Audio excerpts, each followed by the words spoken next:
ìṣọ̀kan ọmọ káàárọ̀ òjíire àtúnyìn pé ẹ kú àlàjá ọdún Idi Mubarak.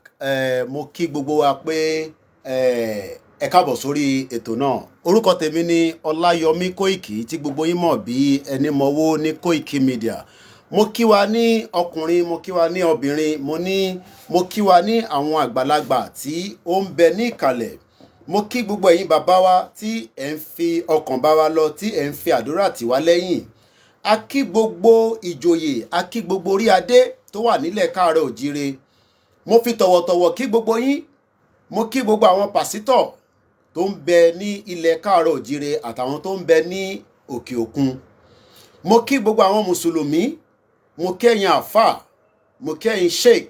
A kí àwọn tó wà láyé, a kí àwọn tí wọ́n ti lọ.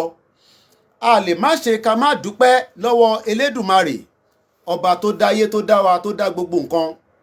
Lóòótọ́ àwọn èèyàn púpọ̀ máa ní in tí ẹ gbé dání ǹjẹ́ ó ṣeé ṣe. Gbogbo ìgbà ni a máa fi yé yín pé in tí Ọlọ́run ti fi ọwọ́ sí ni. Ṣe rí in tí Ọlọ́run bá ti fọwọ́ sí, kékeré nìyí tó kù. Bó jẹ́ oníṣẹ̀ǹbáyé nìyẹn ni Ọlọ́run ti fi sí, ó ti fọwọ́ sí ní ta gbé dání. Bó jẹ́ mùsùlùmí nìyẹn ni Ọlọ́run ti fi ọwọ́ sí. Bó dẹ̀ jẹ́ oníkrìstẹ́nì nìyẹn náà ni Ọlọ́run ti fọwọ́ sí. Mo kí yín pé ẹ kúrọ̀lẹ́, ẹ káalẹ́, ẹ káàsán níbi tí ẹ ti láǹfààní àti máa gbọ́ wa. A very good afternoon and welcome again to another fantastic program that we are about to start.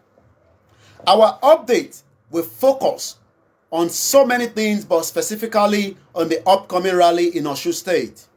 I'll be telling us more of messages and wishes and what we should be preparing for. In tan lọ kò ń ṣe fún togun o, kò dẹ̀ ń ṣe fún tìjà. Gbogbo ẹ máa gbọ́. Ẹni tó bá mọ national anthem wa, ẹ jẹ́ kí a máa fi ẹ̀mí bá lọ.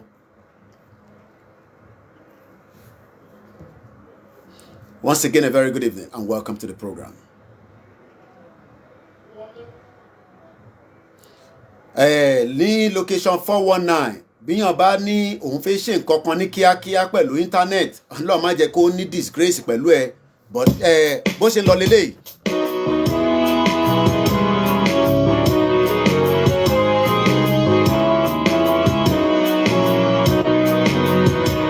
Iṣẹ́ wa fún ẹwà.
Lẹ́ẹ̀kan sí mo kí gbogbo wa pé a káàbọ̀ sórí ètò náà fún àǹfààní ẹ̀yin tí ẹ máa fi ẹ̀mí bá lọ.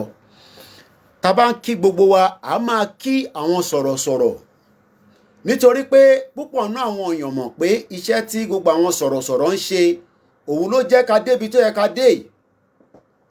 Tó bá jẹ́ pé ká fi dídára wa nìkan, ó ṣeé ṣe pé ìntàgbédání ó lè má ti rìn débi tí a fẹ́ yẹ kó rìn dé. But ariwo tá à ń pa, wọ́n ní ariwo là ń pa, ariwo náà là ń pa o. A pa nǹkan kan jọ ariwo lọ. We are making noise, we are noise makers on social media. We are just noise makers. But the noise makers is making headwaves where it's meant to go. Whether the United Nations, whether the international community, whether the local one on the ground, it is already making headwaves. but a lot of people wọ́n ní ẹ̀yin ọmọ tẹ́ ń pariwo yìí gbogbo ẹ̀yin social media agitators wọ́n ní àwọn social media agitators bírù màmá wa tẹ́ni ọmọ ológo bá ń sọ̀rọ̀ wọ́n ní social media agitator ọ̀rọ̀ tó ń sọ lè débì kankan tírù màmá wa Erelu tí mo fi tọ̀wọ̀tọ̀wọ̀ dárúkọ wọn tó bá ń pariwo tó ń sọ̀rọ̀ wá ní social media agitator tí bàbá wa Marcus Ìjìnlẹ̀ bá ń sọ̀rọ̀ wá ní social media agitator tí bàbá Èkìtì bá ń sọ̀rọ̀ wá ní social media agitator tí ẹ̀gbọ́n mi Gbẹ̀dú bá ń sọ̀rọ̀ wá ní social media agitator tí màmá wa Yéyè Dára bá ń sọ̀rọ̀ wá ní social media agitator tí Lady K bá ń sọ̀rọ̀ wá ní social media agitator àbí bẹ́ẹ̀ kọ́ tí bàbá wa Heritage bá ń sọ̀rọ̀ wá ní social media agitator ni wá tí àwọn Ìṣọ̀kan TV bá ń sọ̀rọ̀ wá ní social media agitator tí Ọmọlúkà bá ń sọ̀rọ̀ wá ní social media agitator àti bẹ́ẹ̀ bẹ́ẹ̀ lọ tí Citizen AY bá ń sọ̀rọ̀ wá ní ó jókòó sí lóyìnbó ń sọ̀rọ̀ tí Mayegun bá ń sọ̀rọ̀ Mayegun General ní Scotland wà ní social media agitator ni wà ní gbogbo ọ̀rọ̀ tó ń sọ yẹn kò lè ní impact but wọ́n ti gbàgbé pé ọ̀rọ̀ tá à ń sọ yẹn ó ń connect síbi tí a fẹ́ jẹ́ kó máa dé and we are doing so simultaneously non-stop round the clock 7 days a week kò síjọ́ kan tẹ́ máa jáde láàrin ọ̀sẹ̀ kan tí nírí kan nú wa tó ń sọ̀rọ̀ láti sọ̀rọ̀ pé àníṣe a máa dá dúró. And some people don't understand the power of what we are doing. Some of the followers are also in doubt because kò ń ṣorí TV láti ń sọ̀rọ̀. Ẹ mọ̀ pẹ́lú mi nísìn ó sì expect pé inú TV nìkan láti máa sọ̀rọ̀ tí wọ́n fi máa gbọ́ wa. But do you know pé ọ̀rọ̀ tá à ń sọ yẹn is getting to them whether they like it or not. It is our right. It is our duty. Ká tó máa mẹ́nu bà ọ̀rọ̀. Ká kọ́kọ́ dúpẹ́ lọ́wọ́ Professor Banji Akintoye. Ká wá dúpẹ́ lọ́wọ́ gbogbo àwọn bàbá, àwọn ìyá tó gbé sábẹ́ tí wọ́n fi ń ṣe ètò náà because nothing is done around whatever we are doing without Professor Banji Akintoye knowing. And let me put this out clearly this afternoon and this evening, this morning, depending on what part of the world you are watching from. We have more than thousands of different WhatsApp groups. And these are just WhatsApp groups, nothing more than that. You can create a WhatsApp group of your own and add people to it. It is just called a WhatsApp group of networking to discuss way forward in terms of how do we come out of Nigeria. You are not an organization. A mọ̀ pé nínú àwọn WhatsApp group yẹn, àwọn organization wà nínú wọn, ẹ gbọ́ mi yé dáadáa. But the majority of the WhatsApp group that we have across Nigeria, across outside the country, are nothing more than a WhatsApp group that is just to bring people together and discuss. And sometimes, yes, you donate money together among yourself for the way forward in terms of this movement. But when we now have people, táwọn èèyàn bẹ̀rẹ̀ sí sọ WhatsApp group bígbà tó jẹ́ pé wọ́n fẹ́ gbé ju ẹni tó mọ WhatsApp group gan lọ. So àwọn tó dá WhatsApp sílẹ̀, àwa ti fẹ́ wá mọ̀ jù wọ́n lọ nísìn. Kí ló ń pè ní group gan? Ta ló lè ṣàlàyé tó ń pè ní group? Officially to discuss our way out of Nigeria on a peaceful mission. So when you set up a WhatsApp group in UK, when you set up a WhatsApp group in Dublin, when you set up a WhatsApp group in Nigeria, always remember it is just a WhatsApp group that is doing their best with all the intellectual that is inside it. Oh yes, a máa dúpẹ́ lọ́wọ́ gbogbo àwọn bàbá wa, àwọn ìyá wa tó ń sọ̀rọ̀. Ẹni tí mo bá dárúkọ, mo ti kó gbogbo wa together. Fojú pa mídíà kankan rẹ, gbogbo mídíà sẹ́ ló ń sọ̀rọ̀ tí gbogbo ẹ fi débi tó dé yìí. So a máa dúpẹ́ lọ́wọ́ wọn ni. But so many people are mixing it up. So many people have now turned, èmi ni mo dá group yẹn sílẹ̀ now. In tó bá wù yín ni máa ṣe. No, group lásán ni, it is just for networking. It is nothing more than that. Social, okay, ó dà pé èèyàn kan ti bá wa ṣe ìtumọ̀ ẹ̀. Ẹ jẹ́ n sáré pin ẹ̀ kí n lè ráyè ká dáadáa. Ó ṣe lẹ́yìn lọ́hùn, wálé wà látà. It is called social networking service site grouping. Description: a social networking. Mo fẹ́ ka into kọjá de yẹn. A social networking service is an online platform which people use to build social network or social relationship with other people, share similar personal or career interests, activities, background, or real life connection. So when people now have turned a WhatsApp group, tẹ́ ń bára wa jà nínú ẹ̀ pé èmi ni mo dá group yẹn sílẹ̀, tó bá wù mí mo ní agbára láti yọ ẹ́ kúrò. It is just called a social networking group. But tá bá ń sọ̀rọ̀ nínú ẹgbẹ́ as an organization, àwọn ni ìlànà ọmọ Oòduà tí gbogbo wa fetí gbọ́ pé wọ́n kó wa lọ sí UNPO tí gbogbo wa fi ń proud lénìí. Torí pé tá bá sọ̀rọ̀ lọ tá bá sọ̀rọ̀ bọ̀, a fojú pa àwọn bàbá wa Fẹ́nifẹ́re rẹ́. Ẹgbẹ́ kan náà ni wọ́n, ẹgbẹ́ tó dẹ̀ ti ń bẹ kó tó bírò àwa ni. But àwa ń sọ fún wọn pé irú ẹgbẹ́ yẹn nísìn kí ló dé tí wọ́n online pẹ̀lú wa ká lè rọ́nà kọjá lọ síbi tá à ń lọ. Àníṣe bàbá wa Pa Adébánjọ ní Yorùbá nation làwọn fẹ́. Ìtọ́ bá wù yín lè máa gbọ́ tó ń sọ níta. Àní tó ń sọ fáwọn ni pé Yorùbá nation làwọn fẹ́. Yorùbá nation làwọn dídúrólé. Ìtẹ́mi gbọ́ tí bàbá wa ń sọ ní gbogbo gbà nìyẹn, ìyẹn Chief Sunday Adéyẹmọ Ìgbòho Òòṣà. Ká tó máa mẹ́nu bà ọ̀rọ̀ group ò ṣe group lórí Osun State Rally lákọ́kọ́ fẹ́ sọ̀rọ̀ lé lórí. Awuyewuye tó ń lọ lórí tèkó á clarify ẹ̀ díẹ̀ nírọ̀lẹ́ yìí. Gbogbo yín ti ń gbọ́ pé Lagos Rally ń bọ̀, Lagos Rally ń bọ̀. Ṣé ó ti ń bọ̀ ni àbí ó sì wà nínú process àbí wọ́n sì ń plan ẹ̀ ni? Gbogbo ẹ̀ á ṣàlàyé díẹ̀ nínú ẹ̀.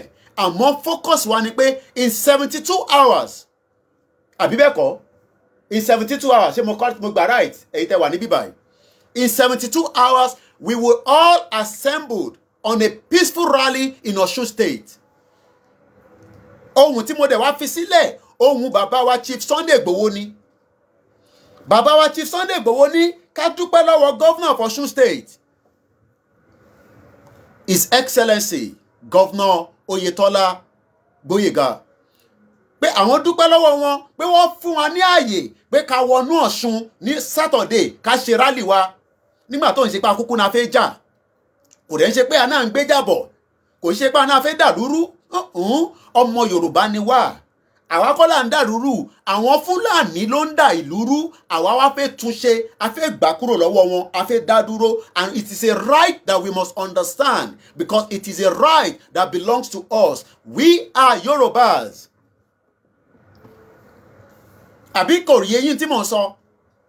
So when people are saying that state kan ní jẹ́ ká ráyè wọlé, àní Chief Sunday Igboho ní kí n máa sọ fún yín pé Governor of Osun State ó ní ká máa bọ̀ nínú Ọ̀ṣun nígbà tó ń ṣe pé anáfẹ́ wá jà.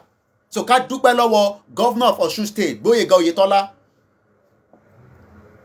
We would assembled right in Osun State on Saturday. Láṣẹ Èdùmàrè, inshallah, in Jesus' name.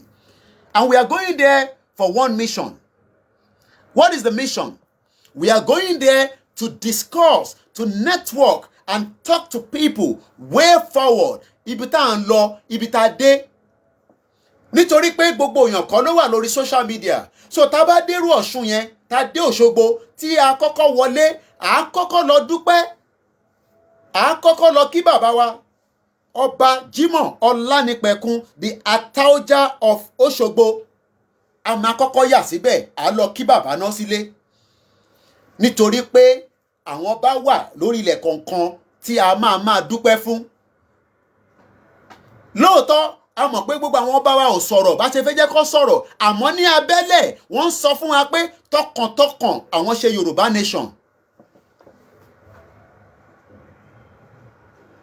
So Saturday, the 15th of May 2021, we would all make our way to Osun State. Tẹ́ bá ń bọ̀ láti state kankan, ẹ tètè gbéra nílẹ̀. Ẹni tó bá hùn tó bá lè dé Ọ̀ṣun a day before, fine, kò ti dé síbẹ̀. But one thing is, it is a peaceful rally. Kódà wọ́n ti sọ fáwọn Department of Social Security, ṣé mo fẹ́ gbà right ṣá, àwọn DSS, kì í má lọ, mo fẹ́ máa sọ pé Department of Social Security ibi ti London. DSS gan, wọ́n náà ti sọ fún wọn pé à ń bọ̀ wọ́n ò dẹ̀ ní múyàn kankan mọ́lẹ̀, wọ́n ò dẹ̀ ní múyàn kankan lẹ́yìn tá a bá ṣe rálì tán. Kò ní dàbí t'Abẹ́òkúta tó di pé after 11 days la tó mọ̀ pé comrade wa kan ó wà nínú prison. Kò dẹ̀ ní dàbí t'Abẹ́òkúta tí màá tó máa fi dàárọ̀ báyìí ṣe ó ti pack àwọn èèyàn rẹpẹtẹ tó ti kó wọn lọ sí prison. More than 11 agitators were taken away before the rally started in Abeokuta. Ẹ ti mọ̀ yàtọ̀ báyìí nísìnyí. But Governor Osun State, ó ní kò sí problem. Ó ní ṣebí rally la náà ń bọ̀ wá ṣe. Yes, sí problem. So we will be there. So Osun rally goes ahead as planned. Chief Sunday Igboho gan máa wà ńbẹ̀. But máa wà torí Chief Sunday Igboho ni wọ́n ṣe ń bọ̀. Sórí tó bá ti ń ronú bẹ́ẹ̀ yẹn, that means pé o ti ń sọ́dí nǹkan míì nìyẹn. Ara problem tó dé wà ńlẹ̀ nínú Nàìjíríà náà nìyẹn. Oh yes, we would appreciate him. We would love him. We would love him for making himself available to us. Tá bá ń dúpẹ́ lọ́wọ́ Chief Sunday Igboho, ká máa dúpẹ́ lọ́wọ́ family ẹ̀. Nítorí pé tí family ẹ̀ ò bá fọwọ́ sí, ó ṣeé ṣe pé kó ti sù. Ẹ rò pé kò níyàwó ni? Ó níyàwó lọ́mọ. But nítorí pé àwọn family ẹ̀ náà wọ́n bá wa fọwọ́ sí, ká máa dúpẹ́ fún wọn. Ó dẹ̀ máa ń sọ ní gbogbo ìgbà. Ó náà fẹ́ jẹ́ kí orúkọ òun. Do you know what it means to have your name included as someone that stood forth for a Yoruba nation? Ó máa di reality. Ṣé rí gbogbo ẹ̀yin tẹ́ ṣe feel pé one leg in, one leg out. Ẹ̀yin politicians wa tá à ń sọ fún nísìnyí pé ẹ gbọ́ tiwa yé. Ṣé rí gbogbo tẹ́ ṣe pẹ̀lú Fúlàní is more than enough. Ìyí tẹ́ ti rí níbẹ̀, owó tẹ́ ti jí níbẹ̀, owó tẹ́ ti make níbẹ̀, ẹ forget ìyẹn nísìn. Let us now walk towards a new better nation, because that nation will be restructured to a standard of where everybody will be nobody. Nàìjíríà tó o bá ti mọ̀yàn, o ò lè ṣe nǹkankan. Kò ní rí bẹ́ẹ̀ o. It will be a nation that will work for everybody. O ní láti o ṣe lè mọ politician kó tó ṣoríire nínú Nàìjíríà àbí tá bá délé Yorùbá tá ń lọ. Inú Nàìjíríà nísìn tó o bá ti mọ̀yàn o kọ́lọ́ bàtà kan já lẹ́sẹ̀ ni wàá máa rìn lọ from one state to the other, because the process that would have allowed you to become somebody has been locked in, and they've not allowed that to be open for so many people. Ìwọ mọ̀ pé bí wọ́n ṣe ní brain tó as a Yoruba man, Yoruba woman, ó jẹ́ kí wọn náà lẹ́tọ̀ọ́ sí NNPC, but no, kàkà bẹ́ẹ̀ wọ́n kọ́ àwọn ọmọ málà, wọ́n kọ́ wọn sínú NNPC, wọ́n wá fi Yorùbá kan wá fi ṣe PA. Ìyẹn ló máa ṣiṣẹ́ málà yẹn. Wọ́n á ní MD. Ǹjẹ́ wo ń tó ṣẹlẹ̀ ní Nigerian Port Authority? Ibẹ̀ kọ́ là ń lọ nísìn. Àníṣe ní Ọ̀ṣun State, tá bá ti ń wọnú Ọ̀ṣun, a máa kọ́kọ́ lọ tààrà. A lọ kí bàbá wa Ataoja of Oshogbo. Bàbá wa Ọba Jimoh Ọlánipẹ̀kun tí mo fi tọ̀wọ̀tọ̀wọ̀ dárúkọ yín kábíyèsí o. A dúpẹ́ lọ́wọ́ bàbá wa Ọọ̀ni of Ifẹ̀ Ọ̀jájá the second. A dúpẹ́ lọ́wọ́ gbogbo àwọn kábíyèsí wa níbi tí orí adé sọlẹ̀ sí. Lóòótọ́ ó wù wá pé kẹ́ sọ̀rọ̀ ju bẹ́ ṣe ní ẹ̀ ń sọ̀rọ̀ lábẹ́lẹ̀ tí etí wa ń gbọ́. Bọ̀tẹ́ bá jáde tán tí ẹ sọ̀rọ̀, ìjọba ò lè ṣe kankan fún yín.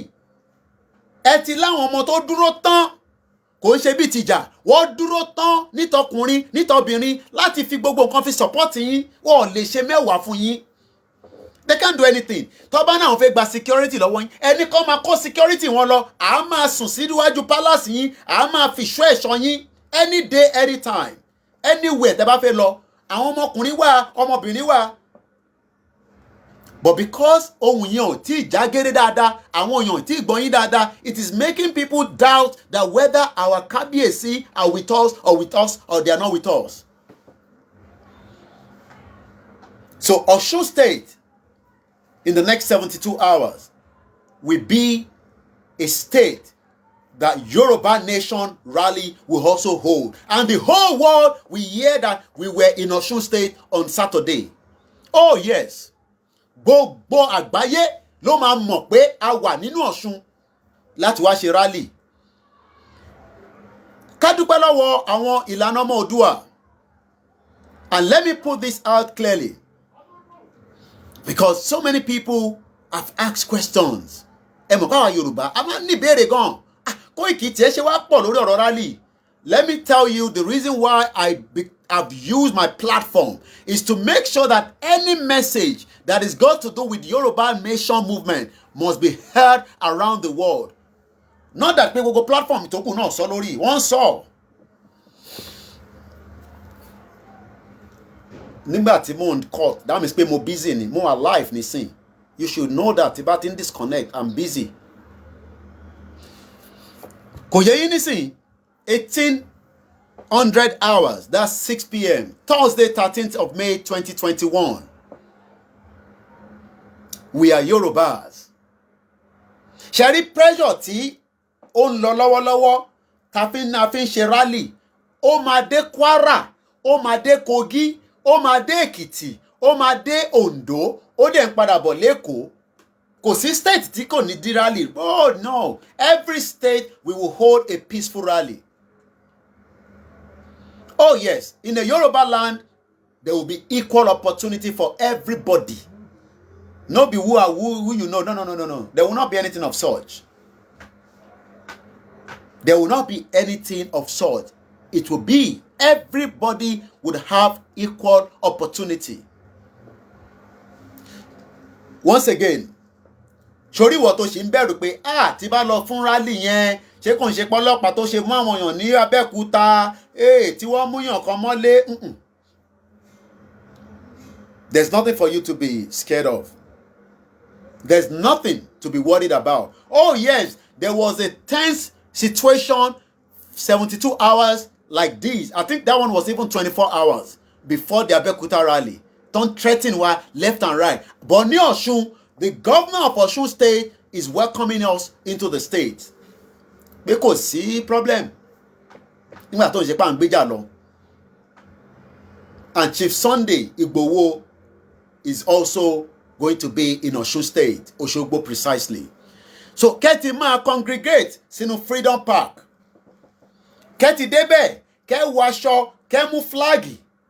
Àbí bẹ́ẹ̀ kọ́? Ká múra dáadáa. Nítorí pé à ń fẹ́ jẹ́ kí àgbáyé mọ̀ sẹ́ pé Yorùbá ṣe tán láti máa lọ. We are tired of being part of Nigeria. Now even your governors are also tired. I told you that on the show. Do you know this is 8 points that the southern governors call for urgent national dialogue? That shows that our message, tẹ́yìn sọ pé a kàn ń pariwo lórí social media, pé a kàn ń pariwo, they are now demanding that there should be a national dialogue. Ǹjẹ́ ìrọ́pá àwọn Fúlàní máa fún àwọn southern governors ní national dialogue? Do you think that they will get a national dialogue? But let's focus first more on our rally. We'll come back to this. What is the benefit of a rally? What is the advantage of rally?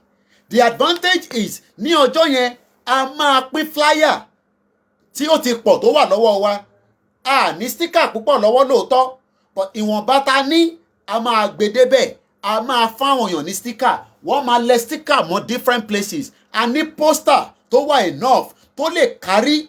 Tá bá rí sí, ẹ má get me wrong. Oh yes, there's nothing more than enough. But èyí tó ń bá wa lọ sí Ọ̀ṣun, ó sì wà more than enough ní Ọ̀ṣun tí à ń lọ níjọ́ Saturday. But tá bá wá rí ẹni tó ní òun sì lè bá yín ṣe kó tó di pé ẹ máa lọ sí Òṣogbo níjọ́ Saturday, òun á make sure pé ó dọ́wọ́ yín. There's nothing wrong in that. Ṣé urgent ni?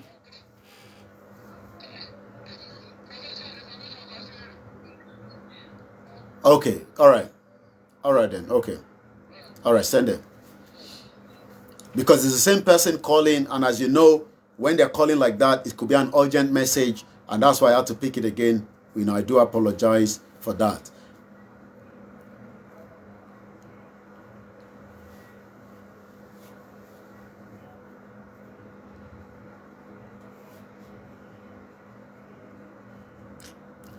Lẹ́ẹ̀kan sí, a dúpẹ́ lọ́wọ́ gbogbo ẹ̀yin tí ẹ ti wà pẹ̀lú wa pé ní Saturday tí ó ń bọ̀ yìí, we are holding our rally.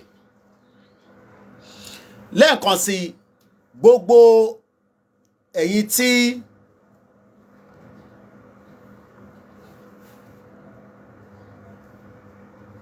gbogbo ẹ̀yin tí ẹ̀ ń fi ọkàn bá lọ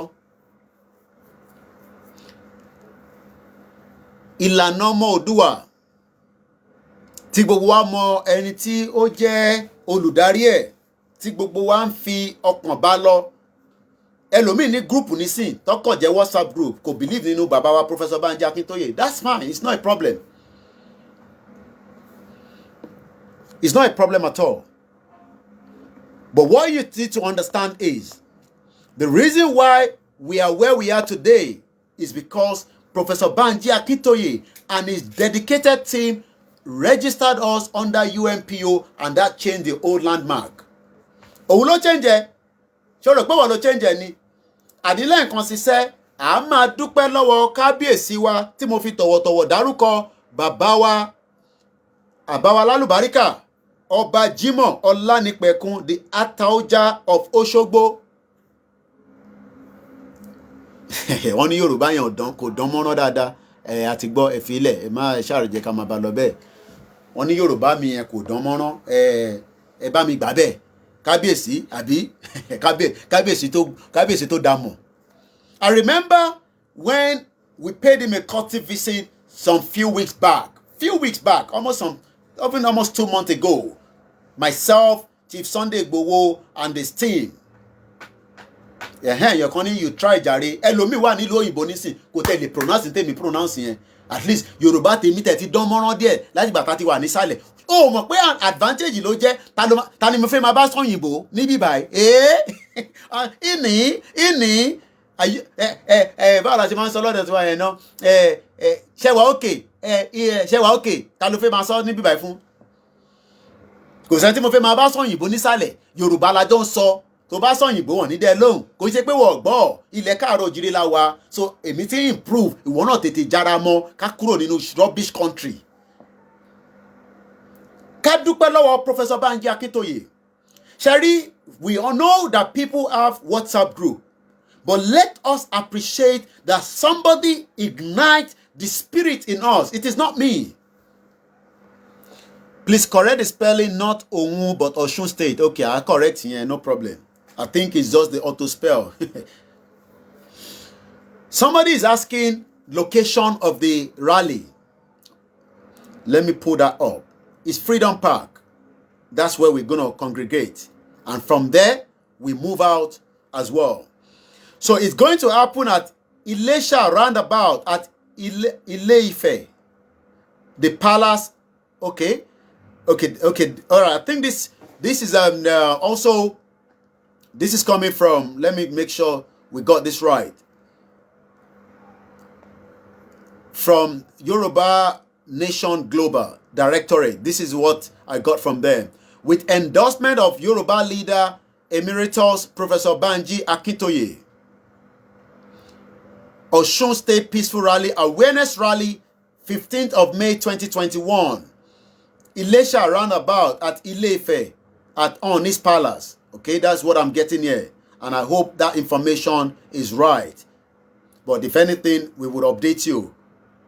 But the most important thing is there will be a lot of people in Osun State. It's a rally of the biggest rally. Rally tí à ń ṣe yìí, it is one of the criteria that we need. I know people want the real action.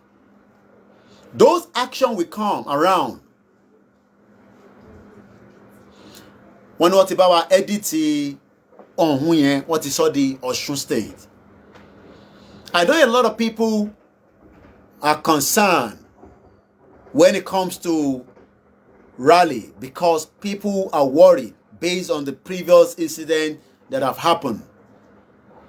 But there's nothing for us to be worried about. Kò sí nǹkan tó yẹ kó máa bà wá lẹ́rù. Ṣé rally tá à ń ṣe is also one out of so many reasons why we need to leave Nigeria. Ṣé rí tá bá gbé rally dé state kan, àwọn tó wà ní agbègbè yẹn á lè ṣàlàyé fún wọn ìdí tí a ṣe wá síbẹ̀. And that is why the rally is very, very important. Rally is important in the sense that people want to hear people talk. And we have people watching us because they have the internet access. What about our mothers, our fathers, our sisters? What about them?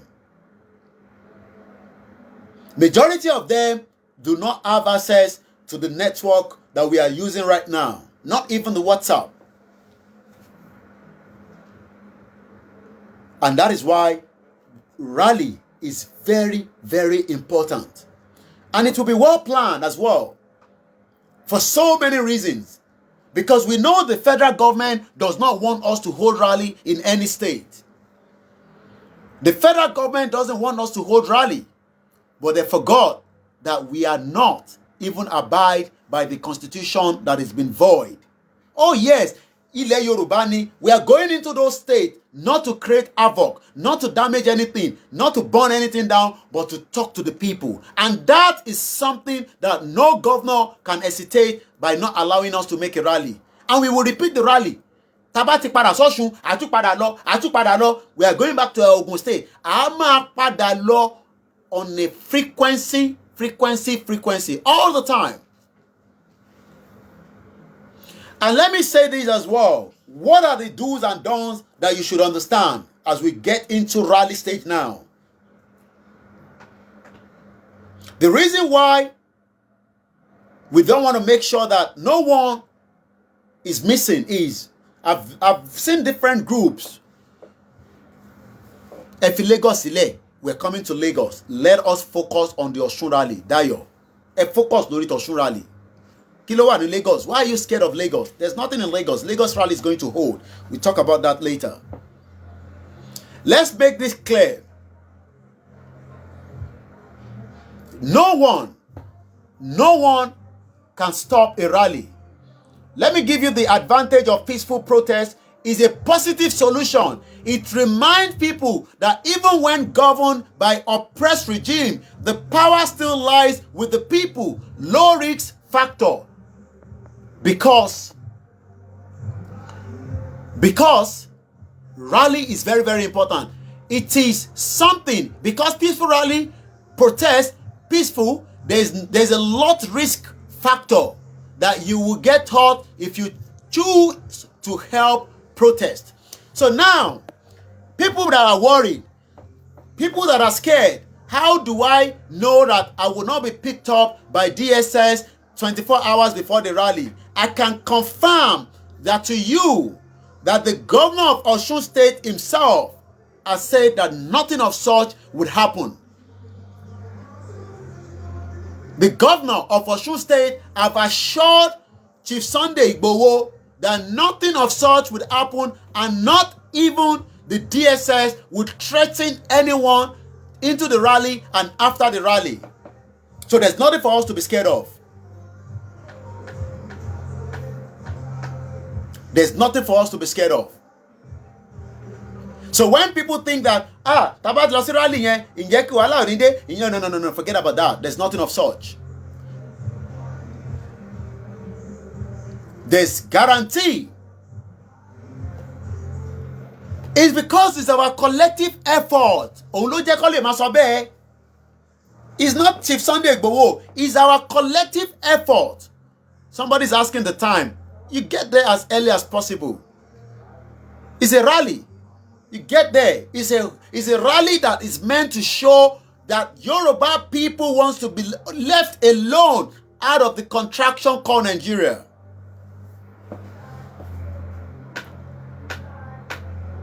And that is the key.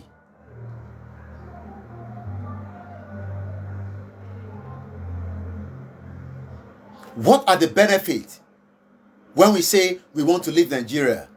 The benefit is this country is not in line with us as a people, as a tribe.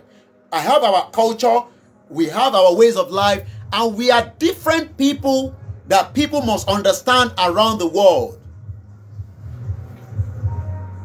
So when you're coming for the rally, you can come in groups, you can come as individuals. But remember, you are not coming to fight with the police. You are not coming to fight with the security operatives. Oh, they are not gonna tamper with us. They won't have anything to do with us. They will only be there to make sure that no hoodlums hijack the peaceful rally that has been planned by the organizer. And hear me very well, by the organizer. I never said Koiki Media is the organizer of that rally. This rally has been organized by people together to make this rally a successful one, and that is why gbogbo wa máa lọ síbẹ̀ láti lọ fọwọ́ kún wọn.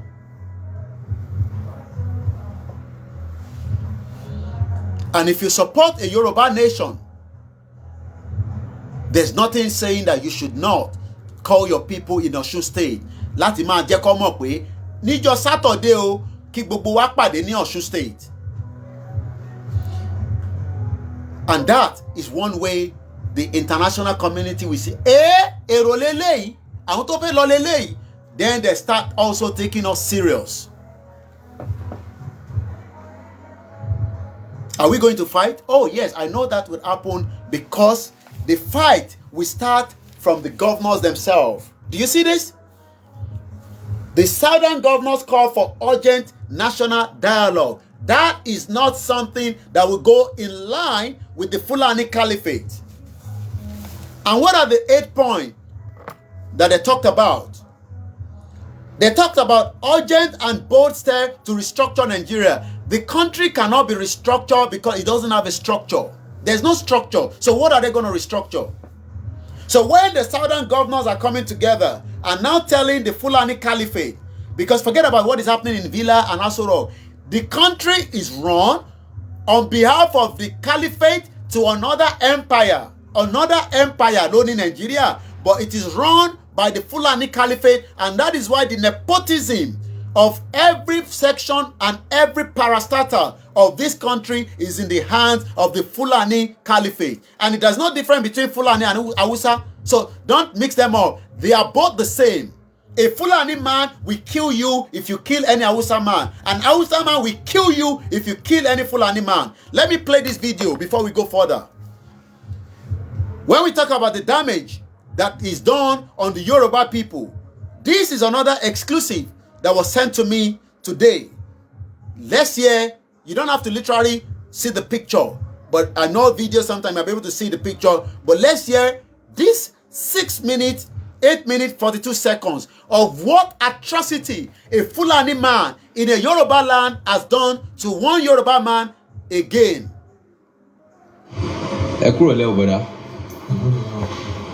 A gbọ́ pé ní àná ni ìṣẹ̀lẹ̀ yìí ló ṣẹlẹ̀ sí ṣe lè ṣàlàyé nǹkan tó ṣẹlẹ̀. Ó yá ń gbọ́ yín o. Lára àti mo jí òun lọ sóko owó màálù mi wọ́n lọ kó fún ọ̀rẹ́ mi láti gba ìrìn àyíká tó ìgbà tó yá. Agbègbè bo níbi tẹ́yìn dárúkọ yẹn wà. Lọ́nà ọ̀nà Kàbúrà ní Faransé. Local government wo nu. Ìtẹ̀sọ́jú ní government. À ń gbọ́ yín. Tó ìgbà tó yá àsìkò kí odò kan báyìí kò jì sí agent. Bẹ́ẹ̀ mo sáré ọmọ kọ̀tàjọ́ ń lọ òun ẹ̀ jẹ́ àbúrò òun ẹ̀ kò machine tẹ̀ olóhùn náà ń lọ bẹ̀rẹ̀ ẹ̀dẹ̀jọ́ lọ nípa òun ṣáájú ìlú wà lẹ́yìn rẹ̀. Òkèrè tẹ́mi lọ báyìí ibi kọ́nì kan báyìí mo sáré tí láàrin ẹ̀yọ́ da ẹ̀ sí títì àwọn méjì mo sáré tí Victor dúró wọ́n bá yọ igi wọ́n bá fi fá Victor lórí. Níjọ́ wo nìyẹn? Láàárọ̀ àná nǹkan bíi mẹ́rin àárọ̀ àgọ́ 9 ìdílé bá bọ́lẹ̀ lórí machine. Ó túmọ̀ sí pé ọjọ́ àná Tuesday on the 11th inú oṣù karùn-ún 2021. Bẹ́ẹ̀ so ó ṣe rí àdáyé bẹ̀rẹ̀ wọn tèmi náà so ó ṣe rí pé mo ti bọ́ọ̀lù ní machine mo start machine báyìí ó fi Victor lẹ̀ nítorí wọn sá lọ ọmọ kékeré náà mo ṣáàdúró àfi gbáhùn àdá ṣe rí ọwọ́ tó ní sì mú àdá ni ọwọ́ rẹ ló yà wọ́n tó fún mọ́dàmí lọ́wọ́ kọ́ṣá àdá ẹ̀ bọ́lẹ̀ lọ́wọ́ mi. ṣé ẹ̀yin ò mọ̀ pé bẹ́ẹ̀ náà àdá ó tó wá mú àdá wá bá. ẹgbọ́n nǹkan tí alàgbà yẹn sọ tá a bá ń sọ fún yín pé danger wà nílẹ̀ Yorùbá kò ń ṣe pé aláyé àbí bàbá tí Fúlàní àtàkì kò ń ṣe pé òun náà ní agbára ó lè má ní ti ìbílẹ̀ tó pọ̀ lára but òun náà gbé àdá dání ó fẹ́ fi àdá yẹn náà kó pé nílẹ̀ wa ẹ̀mọ̀ báwọn náà ṣe ń pariwo ní sí pé ẹ̀ ní ṣoríire ẹ̀yin Fúlàní àwọn náà wá ń sọ pé ò ní ṣoríire wọ́n Fúlàní yẹn ó ti rí pé ọwọ́ tí bàbá yìí fi mú àdá dání bó ṣe fi bọ́lẹ̀ lórí ọ̀kadà ọwọ́ yẹn ló gbé àdá lé lórí ọwọ́ yẹn gangan tẹ́ bá wo fídíò kan tí ó ń circulate tí wọ́n gé the same lára àwọn tó ń bá wa ṣiṣẹ́ náà ló ṣe fídíò yẹn ta fi send ẹ̀ síta ẹ̀rí bá máa kan tí wọ́n gé ọwọ́ yẹn nísìnyí wọ́n ti gé the same area yẹn gangan náà ní ìṣẹ̀lẹ̀ yìí ti ṣẹlẹ̀ o the same tá a bá ń sọ fún yín pé ewu ti wọlé káàárọ̀ òjíire ṣé àdá nìkan ló sì ń rí àwọn tó kọ̀bọ̀n AK-47 wọ́n wà nínú igbó wọ́n fẹ́ jáde sí wa wọ́n fẹ́ pa wá pátápátá the same area yẹn gangan because nígbà tí ẹni yìí pè mí mo láti gbé dìde láti Èkó kó tún padà lọ sílùú yẹn ẹ rántí fídíò yẹn ẹ rántí màá play yẹn náà tí wọ́n gé ọwọ́ máàní yẹn it is the same location eléyìí ṣẹlẹ̀ ní 11th nínú ọ̀sẹ̀ yìí níbi tí wọ́n jókòó sí ìlú òyìnbó tó ń sọ pé Kóìkì gbogbo ẹ̀yin mídíà ẹ fẹ́ fọ́ Nàìjíríà bó ṣe ń sọ̀rọ̀ yẹn ọ̀dà òun sọ̀rọ̀ báyìí òun ṣe báyìí but nílẹ̀ wa wọ́n fi aláyé yẹn ní ọwọ́ òun ló lé mú because ó mọ̀ pé tẹ bá rántí ní kó tó di pé mo bẹ̀rẹ̀ agitation tèmi ń ṣe kí lorúkọ ọmọ yẹn Daniel James ni wọ́n fi àdá wọ́n fi ṣá gbogbo orí ẹ̀ tí mo rí tó trigger tí mo ṣe tẹ́mi yẹn kó sí mi lọ́kàn tí mo bẹ̀rẹ̀ sí ń pariwo pé ẹ̀ ní ṣoríire tẹ bá rántí àwọn tó bá ń follow mi kò ń ṣàyìn tẹ̀sẹ̀ bẹ̀rẹ̀ sí ń follow mi àwọn tó ti ń follow mi from the beginning of the first day somebody like Odili is a Biafra man is watching me is in Canada ẹ rántí tí mo jáde tí mo bẹ̀rẹ̀ sí ń fọ̀ fún àwọn èèyàn rò pé mò ń ṣeré ni eré yẹn ló ti ń di tòótọ́ báyìí o eré tẹ̀yìn rò pé mò ń ṣe nígbà yẹn it is still the same problem ló ń ṣẹlẹ̀ báyìí o 1829 today 13th no àbí ti 13th lè ní of May èmi máa ń fẹ́ jẹ́ kó ní rẹ́kọ̀dì ni àbáláyé mi ò yẹ yín nísìn ẹni tí òun náà fẹ́ jà yìí àdáwà lọ́wọ́ ẹ àmọ́ Fúlàní yára jù lọ ó ṣá ní ọwọ́ yẹn ṣé ẹni tí wọ́n ti ṣá ní ọwọ́ tí wọ́n bá ṣáyàn ní ọwọ́ kódà tó bá tẹ̀ sí láǹfààní pé o fẹ́ gbìyànjú for the fact pé wọ́n ti gbé àdálé ẹ lọ́wọ́ àfi tó bá jẹ́ pé èmi ò wá mọ̀ bí aláyé yìí nísìn kò ní nǹkan lára because tó bá yẹ kó ní nǹkan lára ni bí wọ́n ṣe ṣá ní ọwọ́ yẹn kò ní wọlé ẹ ṣé gan bàbá wa Gbẹ̀du bàbá rántí ọ̀rọ̀ Daniel James Gbẹ̀du gan bá wa dá sínú ẹ̀ níjọ́ náà lọ́hùn ẹ bá rántí it was based on Daniel James that brought my own spirit out pé wọ́n ṣá ní orí kò ṣe kékeré kódà máa ní kọ́ bá mi pọ́nmọ yẹn wá kó wá kàtẹ́ wo orí yẹn and that same thing is still happening so tá a bá ń sọ fún yín tí gbogbo àwa mídíà tá à ń pariwo ìwọ kan wá jókòó sínú òyìnbó ó jókòó sí ìlú òyìnbó àbò wà ní Nàìjíríà ó wá ní ká ṣàánú àwọn politician kó ṣe 2023 ó rí pé kà nìyẹn ẹ jẹ́ àmà gbọ́n tí bàbá yẹn sọ lọ this video will be sent out to all our media house wọ́n ṣe send ẹ̀ sí mi ni. mi ò mọ̀ ó múra jà wá lẹ́yìn ìgbà náà wọ́n ṣá mi tán kélékèlé yẹn. ṣẹgbọ́ lẹ́yìn ìgbà tó ti ṣá ní ọwọ́ ẹni tó ṣá lọ́wọ́ tó bá jẹ́ pé bàbá yẹn ní àjẹsára ni bó ṣe ṣá ní ọwọ́ yẹn kò ní wọlé but in tó ti mu tó wọlé tẹ́jẹ̀ tú jáde ó wá bù níbòmí ó fẹ́ gé ọwọ́ yìí bọ́lẹ̀ ni o ó fẹ́ ṣá ọwọ́ yẹn bọ́lẹ̀ ọmọ àlè làwọn Fúlàní yẹn àwọn náà mọ̀ pé táwọn bá tètè fún ẹ níbi tó ti da wàá weak àfẹn tó bá jẹun tó jẹun sábẹ́ ẹkùn dáadáa àfẹn tó bá jẹun sí abẹ́ ẹkùn dáadáa ẹja máa bọ́rọ̀ yẹn lọ. àwọn mọ̀lú tó kó jáde ńkọ́. àwọn àdúgbò ló dúró. àwọn mọ̀lú ẹ̀ máa tó mélòó. ẹ ẹ yẹ ká o ọdún tó pọ̀ ni o ọdún tó pọ̀ ni so ó bá jáde wá bá mi bí tí mo dúró pẹ̀lú ẹ̀jẹ̀ lára tó bá sọ pé.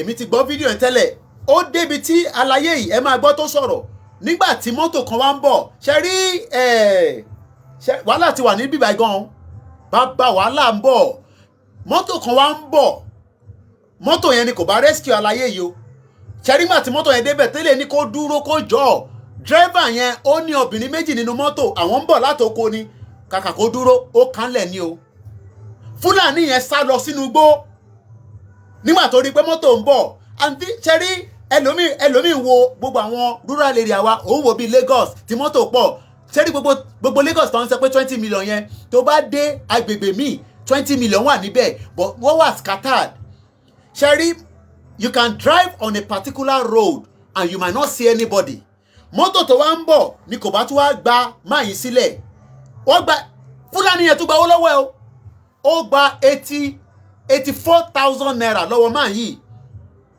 mọ́tò yẹn wá dúró ẹ máa gbọ́ tó fẹnu rẹ̀ sọ mọ́tò yẹn dúró òun wá sọ fún mọ́tò yẹn pé kó ṣàánú òun wọ́n ti ṣàwọn ìyẹn ní no ìyẹn tún drive off bí fúlàní yẹn tún ṣe jáde padà nìyẹn ẹ máa gbọ́. Kàókúdí. ẹ gbọ́ Kàókúdí ó ń béèrè owó tó wà lọ́wọ́ ẹ̀ Kàókúdí lórí ilẹ̀ wa. ọba wá sọ̀rọ̀ bẹ̀rẹ̀ rẹ̀ ọba kan ọba àgbẹ̀ ló kó 86,000. ẹ gbọ́ 86. ó kó 86. change tó ní sí yọ owó yẹn 88. ó rẹ̀ kó 2,000. epo pẹ̀lú ọmọ àgbà wá sí oko tó ní 500 naira gbàmùdé ìtòlú ọ̀sùn tó ní ìṣòwò orílẹ̀ wọ́n dẹ̀ lọ gbé ọlọ́pàá wá ní wọ́n wá wo ibi tá a ti yọ ọkọ̀ orí ẹ̀ wọ́n lọ gbé ọlọ́pàá jẹ̀tì ọkọ̀ ní gbẹ́tò ẹ máa gbé lọ́dọ̀ dìbò lórí pínkọ̀ láti pé pèsè wá sí àwọn rìpọ́tù pínkọ̀ mi tó ń fún wa lọ́lọ́pàá tó fi díjù wa tó fi rí wọ́n dẹ̀ ní wípé tó bá di ìgbà tára ń bá yá làwọn tó tẹ̀lé mi lọ síbi tí ìṣẹ̀lẹ̀ yẹn ti ṣẹlẹ̀ àmọ́ èmi mọ gàá yẹn gbẹngbẹngbẹ gàá wọn ní irú wájú ìta yẹn níta jókòó ní ìṣẹ̀lẹ̀ ti ṣẹlẹ̀. ṣé ọba ìlú ti gbọ́ sọ̀rọ̀ yìí tó ṣẹlẹ̀ yìí àbí ìjòyè ìlú ti gbọ́ sí i. wọ́n ti gbọ́ pọ̀ tí wọ́n ti gbọ́ àti bí dáàbì mi náà yẹn tó jẹ́ ọba wọ́n ti gbọ́. ìgbésẹ̀ wo ni wàá ti ń gbọ́ kó wọ́n gbé lórí ẹ̀. mo ti gbọ́ gbèsè kejì èyí tí bàbá wa sọ fún wa láàárọ̀ yìí ọ̀pọ̀ ìwà ṣe wọ́n sọ fún wa láàárọ̀ yìí nìkan. kí ni àwọn fúlàní wa tún ṣe pẹ̀lú nǹkan yẹn sí. wọn ò tí ì fún wọn lára ṣá fún wọn lára àmọ́ kí wọ́n gbà ní àtọ́jọ́ sí kí wọ́n ní ọ̀hún ó wá síbí ní àwọn gẹ́gẹ́ fúnra rẹ̀ ló sọ fún wa pé ká máa tèkè ọ̀rọ̀ yẹn sí pé àgàrà náà ti sọ fáwọn pé ìwà wọn ò mọ́ ní àárín yẹn pé àgàrà ti sọ bẹ́ẹ̀ fún àwọn níwà àwọn bàbá yẹn ò mọ́ níbi tí wọ́n lọ jókòó yẹn. àwọn olófò àwọn fúlàní ẹ̀ láàyè níbi tí wọ́n dúró tí wọ́n ń gbé àwọn yẹn. ìyẹn ni òun sí mi. ṣé fúlàní táwọn fúlàní bá ti dá agbègbè kan wọ́n kàn jókòó síbẹ̀ kò sí pé wọ́n ń gbàṣẹ lọ́wọ́ olóyè àbí ọba kankan. òbí máa ń ṣẹlẹ̀ bẹ́ẹ̀. kò sẹ́ni ẹ̀kan tó ń wádìí wọn wọ́n kàn. bẹ́ẹ̀ ni òbí máa ń ṣẹlẹ̀ bẹ́ẹ̀ dáadáa. bọ́ bí mo ṣe ń wo wọ́n yìí ibo ni apá ibi tí ọjọ́ ọgbẹ́ yẹn pọ̀ sí jù bẹ́ẹ̀. apá ọwọ́ ọ̀tún. ṣé níbi ìgbọ̀n ọwọ́ yẹn. àti ilé àti tẹ̀yìn. ó fàdà aṣa lẹ́yìn náà jẹ́rí ó fàdà aṣa lọ́wọ́ ẹ̀yìn. òkè ó sa yín mọ́ ẹ̀yìn náà ni. ẹ pẹ̀lẹ́. àtìlẹ́ mẹ́rin. ó fẹ́ gé ọwọ́ yẹn bọ́lẹ̀. kí ni ọ̀dọ́ ìlú ti wá gbé ìgbésẹ̀ wo làwọn ọ̀dọ́ ìlú ti gbé báyẹn. wọ́n ní wọ́n fẹ́ gbèsè lánàá ọ̀pọ̀tì àwọn yẹn sọ fún ọ pé kí wọ́n ṣe sùúrù. bọ́yìn tó jẹ́ ohun ìyàlẹ́nu ni pé látijọ́ yìí láti ń gbọ́ pé ìtẹ̀síwájú nìkan ni fúlàní ti ń yọ wọ́n lẹ́nu àáfàá kan náà wà báyẹn náà tí wọ́n gé ní ọwọ́ a dẹ̀ ń gbọ́ pé kò sí ìgbésẹ̀ kankan tí wọ́n ń gbé ó túmọ̀ sí pé èyí tó ṣẹlẹ̀ sí yìí ó tún lè ṣẹlẹ̀ sẹ́lómi náà lọ́la. bẹ́ẹ̀ ni o. kò sẹ́ni ẹ̀kan tó lè bọ́ nínú ẹ̀ nìyẹn. ẹ tí mọ̀ bó ti ṣẹlẹ̀ lẹ́nu náà. ṣẹ̀gbọ́n ó náà tí mọ̀ bí ó ti ṣẹlẹ̀ lẹ́nu. ẹ pé kò sí ààbò kankan fún wa ní gbogbo àgbègbè wa yìí nìyẹn. kò sí pẹ̀lú. ìjọba ò dẹ̀ sí ìmọ̀ sí nǹkan tó ṣẹlẹ̀ yìí. lẹ́yìn àwọn ọlọ́pàá kan ti gbọ́. ọlọ́pàá rí kankan ṣe sí i. ó dá àwọn akẹ́ kámẹ́rà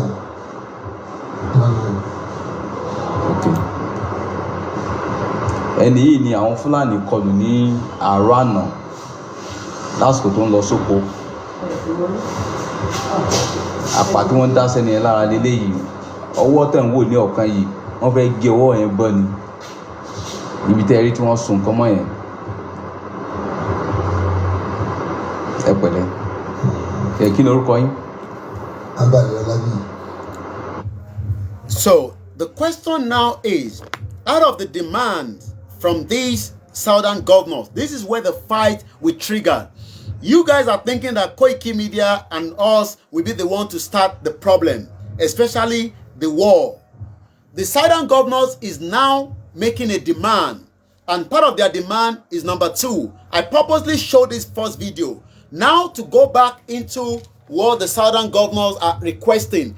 If that request happened, somebody like this man would not have been attacked. Also, before I go further into the conversation, I would like to give our condolence to the family of those that were had an accident on Monday on their way to secure Comrade Femi. Comrade Femi was the young man that was kidnapped by the police force in Eleweran in Ogun State.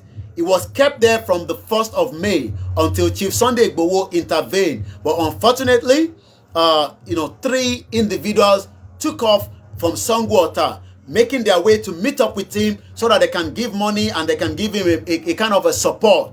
But we lost one of them. He died, but the remaining 2 are still presently in the hospital. I posted a video on our timeline on Koiki Media with the number that you can reach directly should you want to do any kind of assistance to them as well. Because I think, that is what we can say, and we can continue to wish that something like, I think we lost a brother like that last year. I think he died in UAE.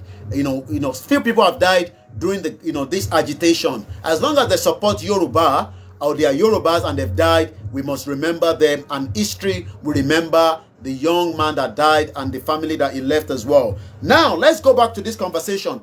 Also, quickly to touch on these, there's a particular link that has been traveling from one WhatsApp to another WhatsApp. An individual is sending me a message, Koiki, can you verify this particular link? What I can tell you is, and that link has got to do with something to say we are doing referendum June 12th. There is nowhere kò síbi tí bàbá wa Akintoye ti sọ pé a máa ṣe referendum ní June 12th. So all that is lies, irọ́ ni. If anybody is posting a link pé a máa ṣe referendum ní June 12th, that is the biggest lie you can think of. I've talked about it, but I have to emphasize it again because more people are still falling for this referendum in June 12th. There is no way that a referendum is going to hold in June 12th. So don't be deceived by anyone telling you that there will be a referendum. There will not be a referendum yet. There's nothing like referendum. So Tebanri gbogbo pé wọ́n send the link kan referendum kan bọ̀, irọ́ ló bá dé. It could be the enemies of those that are thinking that they can use that to disturb what we are doing. There's no referendum in June 12th. No referendum is happening on June 12th. It's all lies. And I guess that link is probably looking like something like this. I want to show you. Because so many people have sent me message, so many people are concerned, Koiki, ṣé òtítọ́ ni kíní káwọn tó filẹ̀ and all that.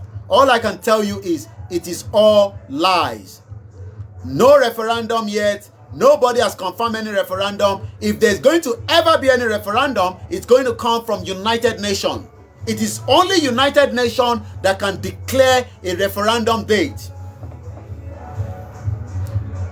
I hope you understand. It is only a United Nations that can't, and one not the federal government. So teba ti rí link yẹn ẹ kò gbádànù sẹ́gbẹ̀ẹ́ kan ni.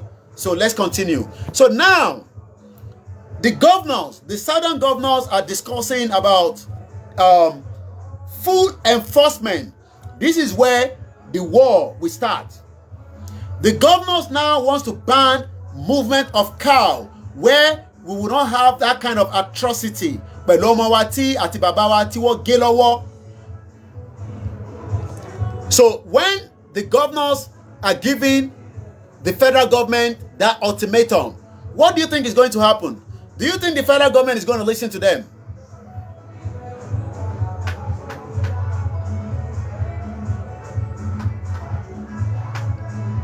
From what I was told by Professor Banji Akintoye, a referendum is not happening in June 12. Forget about it. I did confirm with Professor Banji Akintoye with that particular link. There's nothing like referendum. So, but let's continue with the conversation. Full enforcement of ban on open grazing and cattle movement from the north on the foot. So now, tí àwọn governors wa nílẹ̀ Yorùbá tó ń sọ fún ìjọba pé a fẹ́ kí wọ́n máa dẹran pẹ̀lú ẹsẹ̀ láti north wá sí south. Do you think the Mayati Allah will align with that? Do you believe that the Mayati Allah will agree that they should not allow their cow to travel from the northern part of the country by foot? You might be wondering that how do they travel by foot? These are terrorists. We know that. But they are using the cattle as a kind of, 419. They are making it look like, ẹran landa, màálù landa. That is the biggest lie that they can ever tell you. They are big-time terrorists. They are not barbaric. They are full-blown terrorists from Niger, Chad, and the remaining part of those side of the globe where they've traveled from into this country. And they were brought here by the same Buhari government during the Jonathan era when they were going into that election. They brought them here as a jihadist fighter to disrupt, thinking that Jonathan was not going to leave power. So that is why some people are saying, oh, you guys are upset. You are PDP. Who the hell is PDP? Who the hell? So when you hear some nonentic idiot speaking from their base, saying that we are upset because PDP lost power, what is my problem with PDP? What help this PDP did in this shithole country? That shows you that people are not reasoning. What reason? They are not reasoning. So they are thinking that by telling people that, Koiki Media is a PDP man, is just upset because PDP lost power. No, why should I be upset? Because I don't want to use the F word because I know some of our youth and children are watching the broadcast. Are they stupid? Shout anyone.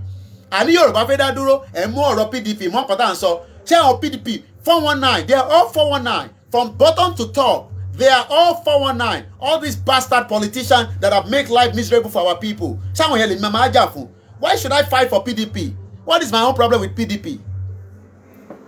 So let's go back to this conversation. This particular gray area will trigger the war that you are not expecting. Yeah, what did PDP do for anybody? Now, the part of this southern government's demand is 8. But I want to focus on the one that will trigger the problem. A very good evening once again to everyone that have joined us. What we are fighting for is got nothing to do with PDP, neither has it got anything to do with any political party. We are fighting for a nation of our own. And we have been in a I saw this post, the same thing they said, I'm a supporter of Biafra. Biafra wants freedom just the same way we want freedom. But this is what I picked up from Mazi Nnamdi Kanu. Let me see if I can pull that up. If anybody can answer that question, then we will probably know that what we are doing is not right. And this is what he has to say. Superior argument. And that, as you can see, so I'm reading it from what I saw Mazi Nnamdi Kanu talked about.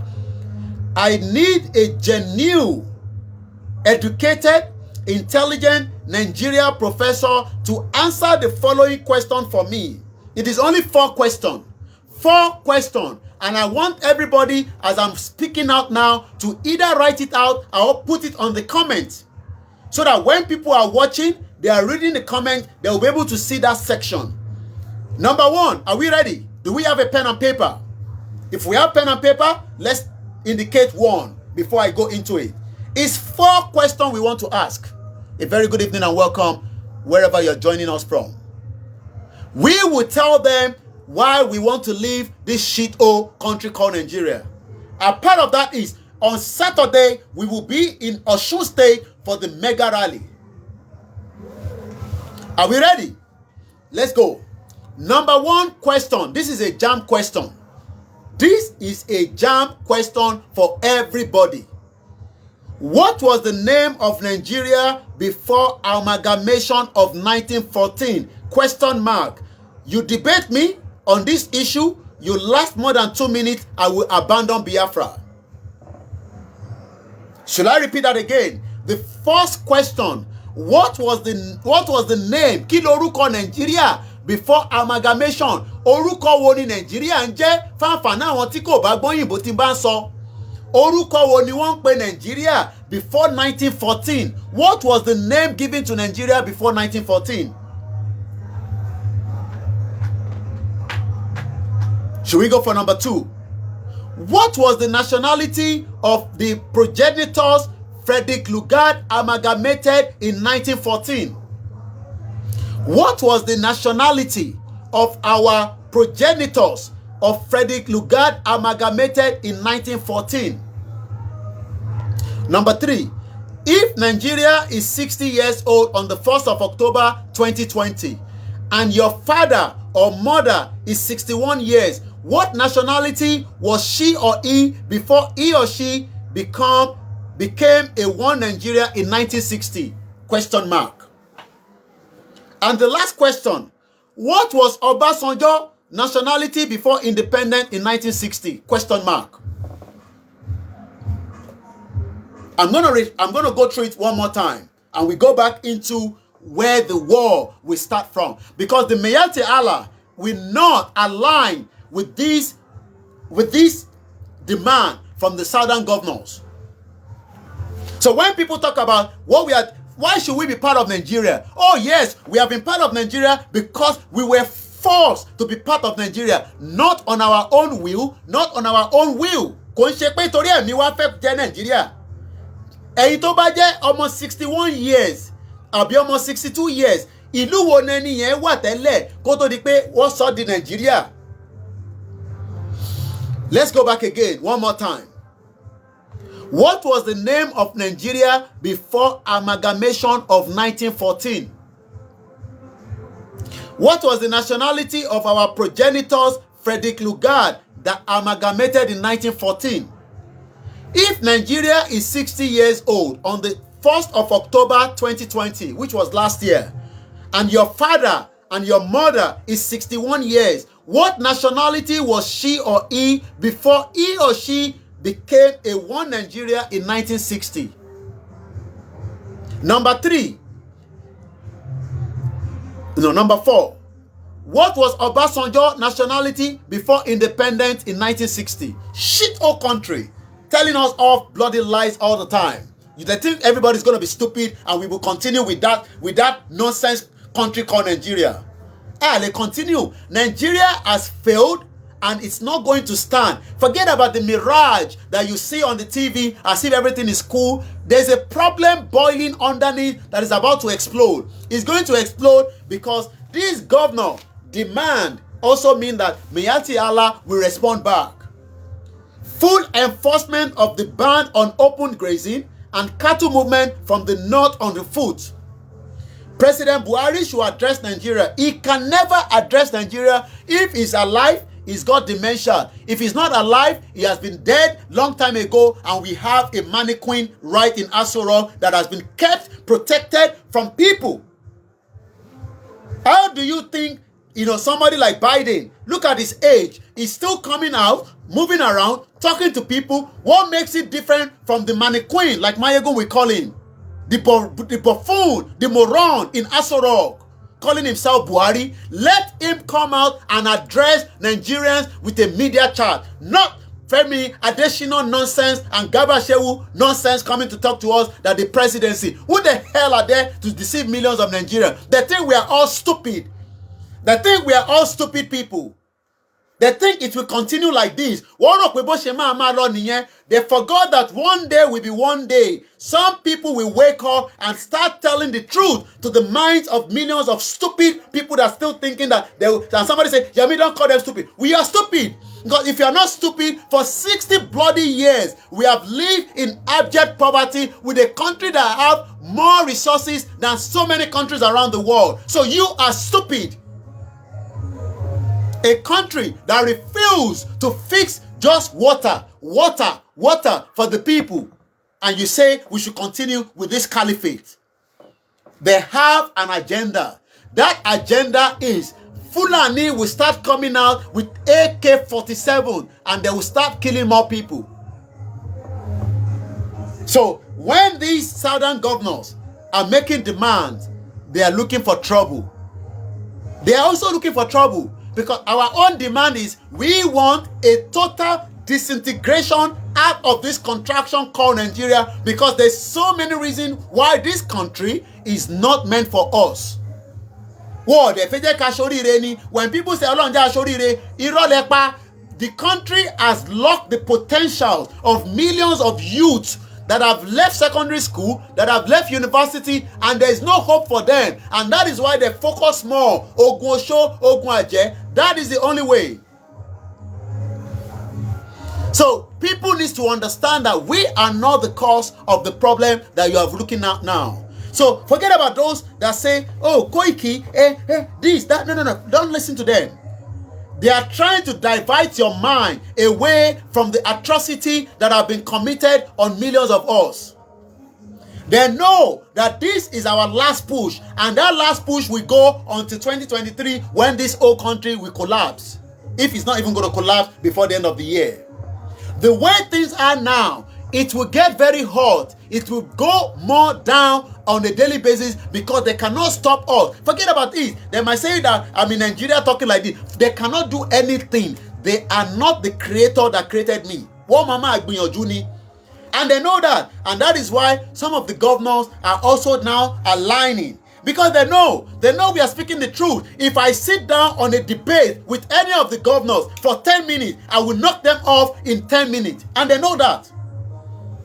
They know that. Let them call me on a Zoom meeting with any of the governors and let them tell us why we are doing the wrong thing, and they believe that their politics will solve the problem in this country. The politics cannot solve anything. It is just caricature. Come make a chop, you chop. That is the whole politics. Politics of Amala politics, don't play. A politics that cannot fix problem. And people talk about leadership. It is not leadership. It is not leadership. Kò ń ṣe leadership rárá. So ẹ jẹ́ kí yẹn kó máa yé gbogbo wa. Kò ń ṣe leadership rárá. Kò ń ṣe politics àmàlà. Kò ń ṣe politics àmàlà. What the politicians know is they love the way the system is. They know that if we have to change the system, come into a new nation, and we start discussing a proper constitution where a politician steal money, is either they cut off your head or whatever is inside that constitution. It is not the fraudulent constitution that we have now. The present 1999 constitution is the reason why you and myself have gone through hellfire in another man's country. Do you know what it means to go and succumb as a professor, as a BSc holder, as an HND holder, as a woman that was a trader in Lagos State, controlling millions of naira, and you are now cleaning the house of a old woman and a old man in United Kingdom, in America? Do you know that shame that we have put on ourselves?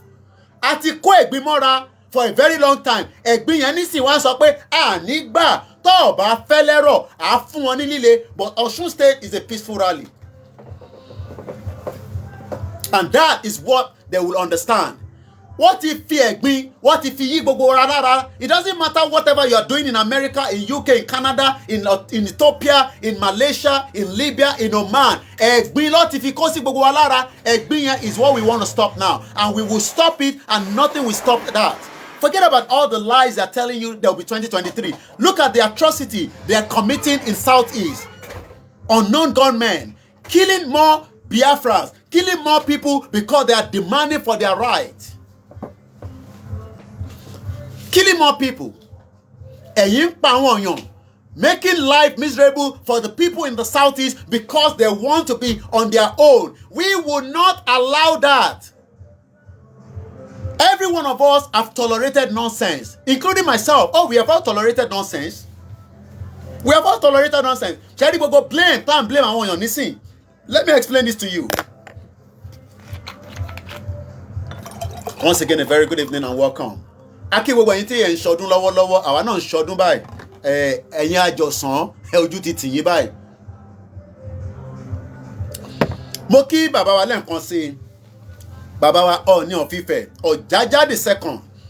Mo kí bàbá wa His Royal Ọba wa Jimoh Ọlánìpẹ̀kun, the Ataoja of Oshogbo land. Adúpẹ́ lọ́wọ́ Governor Gboyega Oyetola for giving us, our right, not the right under the fraudulent constitution, but our right as Yoruba people to come into the state on Saturday and have a peaceful rally. And that rally we hold. Adúpẹ́ lọ́wọ́ gbogbo àwọn tí wọ́n gbé ètò yẹn kalẹ̀. Adúpẹ́ lọ́wọ́ bàbá wa Chief Sunday Igboho. Forget it. His name means a lot. His name means a lot. You might not like him. You might hate him. It doesn't matter. His name means a lot to so many Yorubas. Má sọ̀rọ̀ báyìí, báyìí ni kò sọ̀rọ̀, má sọ̀rọ̀ báyìí, báyìí ni kò sọ̀rọ̀, kí ló dé? Kí ló dé? Kí ló dé? How many Yoruba lawyers can solve our problems? So when people are looking at the situation in Southeast, in Southeast is coming down to Southwest. Oh, you don't know that? The situation happening in Southeast is making its way down to Southwest if we don't stop them now. Because the caliphate knows that they are on their last... When you are running, you know the last person that you are giving the baton to will finish the job. We are on the last lap. This country will be disintegrated, whether peacefully, whether it goes in anarchy. I don't give a toss. It doesn't matter as long as we come out of it. But if anybody is still deceiving themselves, I know some of the Yorubas, you are living in Europe, you are still thinking that you will make your way and come and be a PDP, APC, even Sowore himself knows. Sowore is only being locked in Abuja for a reason known to him and them. I'm telling you that. Sowore himself knows that all this revolution now, it cannot work. We don't have anything against him. But he knows the truth that the only way out, how can Sowore, a Yoruba man? Some people say it doesn't matter. He's still a Yoruba man, one way or the other. It doesn't matter whatever you've heard him say, but he's not a Yoruba man. Leave all that.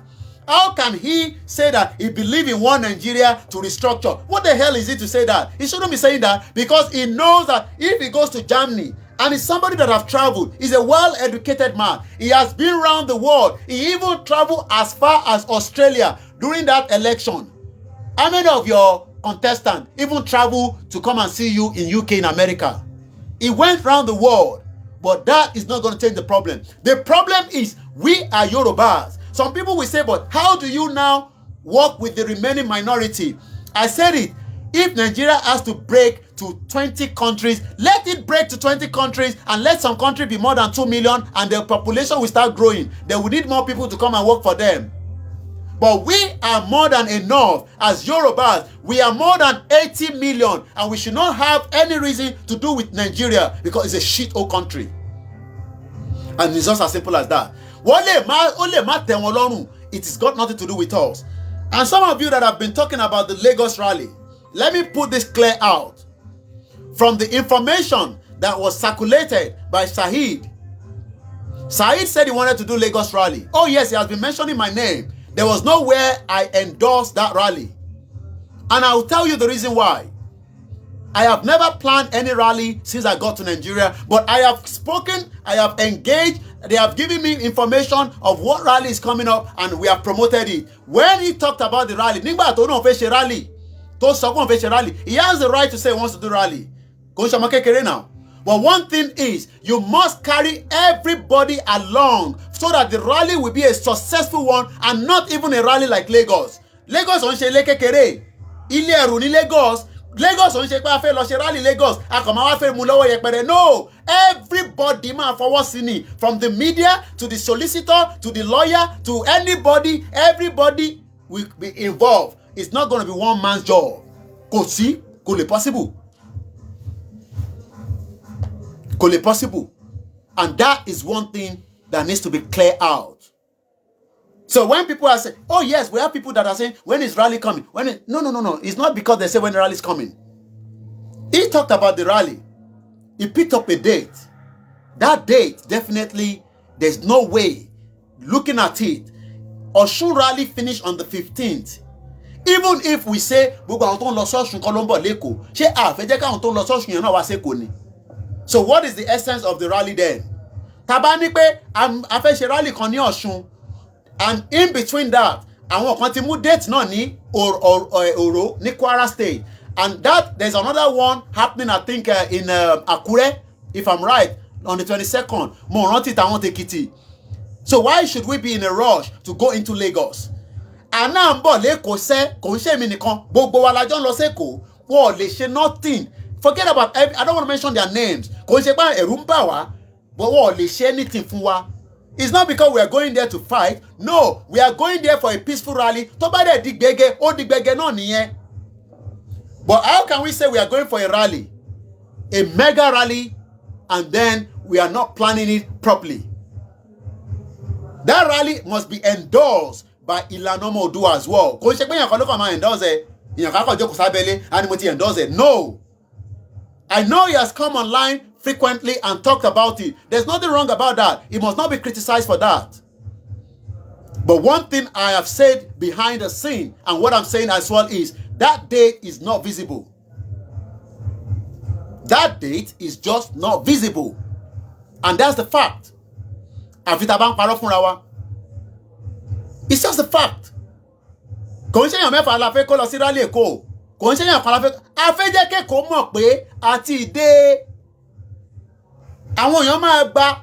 You think we are going with one truck? No! Everybody máa gba truck from different groups. If we like, we have more than 20 DJ. Bá ṣe máa ṣe nìyẹn. Wọ́n máa mọ̀ pé nǹkan wọlé s'Ékòó. Wọ́n máa mọ̀ pé nǹkan dé s'Ékòó. So it's not something that we want to rush and go in and come out. No! Why should we go in and rush out? Awala nílẹ̀ wa. Fulani does not own the land. Sanwo-Olu does not own the land. I'm sure when at the time we pick up a date, he would also welcome us, just like Osun State to welcome us. They know we are fighting for our right. They know we are fighting for our right. So why should we be in a rush for one rally? No. Why should we be in a rush? Kí ló ń kàn wá lójú? Kí ló ń kàn wá lójú? Oh yes, they can have all this small awareness. Don't get us wrong. They have the right to do the small rally, the small awareness, maybe in Ikorodu town, Ibeju Lekki, in Oshodi. But when we say it's mega, mo tan pè ní mega ni. Tó bá lọ ra Burger King, wàá tún sọ fún ẹ pé ṣé mega ló fẹ́ ni, àbí medium, àbí big. Only size ni. But we want to go into Lagos and let Lagos know that we have arrived as Yoruba people, not as a single person. We want them to know that we are Yoruba. Ẹ̀rù ò bà wá láti wọ Lagos. Ẹ̀rù ṣe máa bà wá láti wọ Lagos. A gba Lagos gan wọlé. So why lẹ̀rù ṣe máa bà wá? Lagos gan la gbà wọlé. So báwo lẹ̀rù ṣe fẹ́ bà wá? When I came through Lagos, báwo lẹ̀rù ṣe fẹ́ bà wá? Tó bá ní lọ máa mú ọ̀la lẹ máa mú ni. Ilẹ̀ wa la wà. And that is something that everybody must clarify. You don't point finger. Don't say, because I know all this, all we Yoruba. Hey, keep your mouth there. So many rallies I've held, even before the Abeokuta rally. I want for the rally now. Chebonda Ogun State, no what? I want other people to rally. So many groups have gone to do this. Koda, ijo kan wa to pe won kan gbe moto jade, won na lo se rally, and there were not more than 10 people. Well, not rally, but awareness creation. So let us understand that. So there's nothing to us to criticize each other on that. Lagos, we are coming, but it will be planned properly among all them that needs to put it together. And when they finalize it, everybody, every one of us, we get a drum. We will get more Capstar with more DJ. It will be more than 20 DJ playing on different Capstars. Bó ṣe máa rí nìyẹn, kò ń ṣe jókè la fẹ́ wá ṣe lẹ́kọ̀ọ́. A fẹ́ fi yé wọn pé we are Yorubas. And that is also for those of you in Lagos. Let's focus and understand that they can do, small awareness, that there's nothing wrong about that. If Saheed wants to do a small awareness, support him. Omo Yoruba ni support kó ṣe. But when we are talking about the mega rally is not a joke. Mega rally is not moi moi. It's not because we're scared of them. Tó bá náà fẹ́ ṣe awareness ní area kan, oh yes, we will support them, we will send media, they will do it, that is fine. Awareness nìyẹn. But pa fẹ́ ṣe rally, mega rally. Ẹ̀yin orí mà tí àwọn US tó bá ń ṣe kí làwọn program wọn tó máa ń ṣe yẹn tó máa ń jẹ́ àwọn kìmbìkìmbì yẹn. Ọ̀nà àwọn kan tó máa ń ṣe convention. Tó bá ti ń ṣe àwọn convention wọn yẹn. Convention yẹn ló máa fi determine ẹni tó máa jẹ president America. Kò ń ṣe irú ti 419 tó ṣe fún MK Abiola. After tó ní kó lọ náwó, ó ṣe gbogbo ẹ̀, ó jùkẹ̀rẹ̀, ó ṣe gbogbo ẹ̀, kò síbi tó náwó sí. Àṣọ máa lé Babangida yẹn, ó ti ní plan lọ́wọ́. Ó jẹ́ kó parí gbogbo tó máa ṣe, ó wá dúró tì í, ó ń ba rẹ́rìn-ín, ó tì síwájú evil genius. And that's why, àwọn ṣẹ́dá tó fẹ́ náwó 2023, ẹlòmíì kan máa náwó dànù ni, ó bẹ́tà kẹ́ lọ máa tọ́jú owó yín. So that is the clarity from the mega rally that is coming from Lagos. And that, I guess, we've been able to clarify that. Let's open the phone line and allow people to, to also have their voice for 1 hour. And at exactly 8 o'clock, I will bring the, the program down as usual. Please, when you're calling, I will just disconnect it. Not that I'm disrespectful. You call the show, mute the background. I need láti máa sọ yẹn fún. Kí lẹ fẹ́ gbọ́ra yín fún? Ẹ ti pè. Phone yẹn ni kẹ́ focus lé lórí. Nígbà tẹ́ bá tún pè, tẹ́ tún gbọ́ tinú ilé. What are you listening to? Kí lẹ tún fẹ́ gbọ́? So we open the phone line. The show ends at 8 o'clock. Let's again say thank you to everyone that have been working tirelessly. But let us remember, we must align with one particular organization, and that is Ilana Modua. I'm not disrespecting all other organizations, but if you are truly a Yoruba man, Yoruba woman, you must remain focused with whatever Professor Banji Akintoye and their team are doing, and we will support them in our own little way to make it a successful one.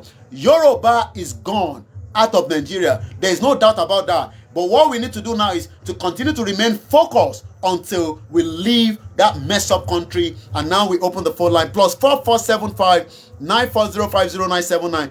Go straight to your point. I won't give more than a minute maximum because I know there will be so many people that wants to call. I have the first caller and I'll just say, hello. Good evening. And go straight to your point. Hello.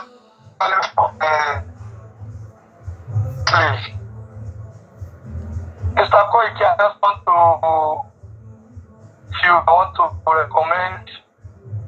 to commend your efforts. May God Almighty protect you.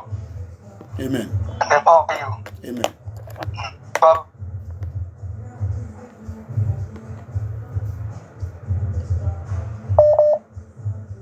Okay, I think that caller, maybe because of the connection. Hello, caller. Hello, sir. Hey, caller. Hello, sir. Kò ní bí ọ̀dàlẹ̀. Yes, sir. Contribution mi towards rally ni pé ẹ jẹ́ ká mọ̀ kankan ni pé a bá ń jáde fún rally ẹ jọ̀ọ́ ẹ jẹ́ káwọn tó ń jáde fún rally ẹ jẹ́ ká máa ní leadership ẹ jọ̀ọ́. Torí àwọn politicians yìí wọ́n lè plant miscreant sínú àríwá kọ́kọ́ struggle kan fi lébẹ̀ wá ní nǹkan mi. Ẹ wo ìtàn ló ṣẹlẹ̀ ní eléwé ẹran. Wọ́n sọ fún wọn pé ó ti tó they should leave the place. Àwọn míì ṣe ṣàgídí gbà yẹn. So ẹ jẹ́ káwọn boys mọ̀ pé tàbí jáde rally ẹ̀jọ̀ àwọn tó organize rally kí leadership values máa wà ní wa kó máa gbọ́ control. Ẹ ṣeun sir, contribution towards Osun rally. Ẹ ṣé gan ni. Well, we are working on that. Let's go straight to the next caller. A very good evening and welcome. Ẹ káàbọ̀ sórí ètò. Hello? Go ahead, straight. Yeah. Line and break o bí a kẹ tètè move close lọ sí area mi line and break. Line and break àgbọ̀yìn rárá. We can't hear on break. All right, that is the problem with this shit old country. Plus 4475 94050 Let's make it as quickly as possible so that just small people can also add their voice into the conversation. I think it's always something I love to do. I want people's voice to be heard as well. So that one in here, I am not the bravest. I am just doing my own. If mine is not something you love, set up your own, start your own. I will also come and support you as well. And I guess that is the only way we can make this Yoruba nation to become a very, very successful one. It's already successful. We are almost there, and we will do everything to make sure that the next generation will know that we did our best. Plus 4475 94050 and that again. We go straight. I guess a few calls are still coming. Bear with us. Network is not as good as you might be in another part of the world, so you have to be extremely patient. Go straight to the call. Etiwole. Okay, sir. Professor lórí fídíò man wọ́n gé yẹn tí Fúlàní tún ṣe lọ́ṣẹ̀ yẹn.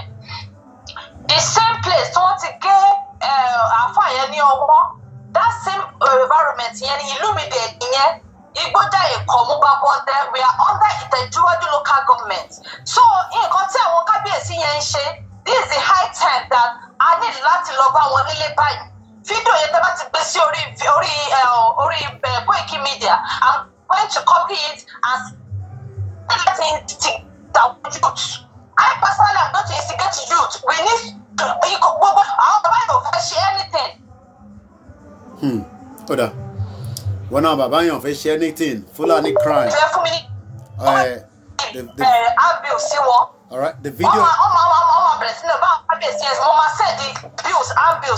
Okay.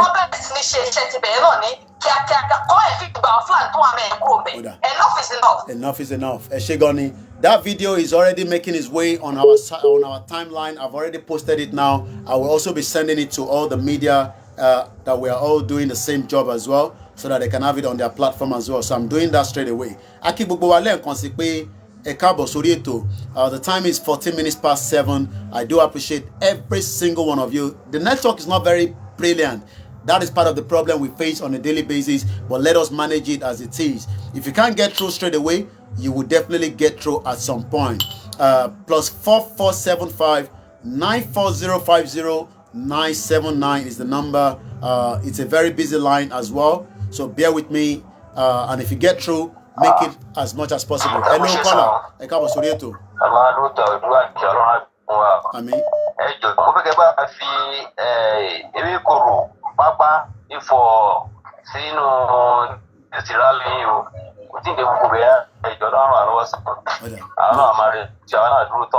No problem. Ami. Wọ́n ní ká fi ewé koro àti pápá kò sílẹ̀ Yorùbá tí kò ní sí rally láṣẹ Èdùmàrè. There might be a small one, there will be a big one, but the most important thing is the big rally will be announced and everybody will congregate in one place. Hello, caller. Hello, Cookie Media. It's okay. On the line, I appreciate it. Full support. I can't wait for the 15th, But make sure must go out and support you guys for the rally. So, doing the good work, just want to call in and do my support of Yoruba Nation now. Thank you very much. Yoruba Nation now. It's going to be a peaceful rally. There will be extra security from our side. And also, like I said, the governor have guaranteed, the safety of everybody that will be attending that rally, as against anybody that might want to hijack it. Rally Hello, caller. Okay.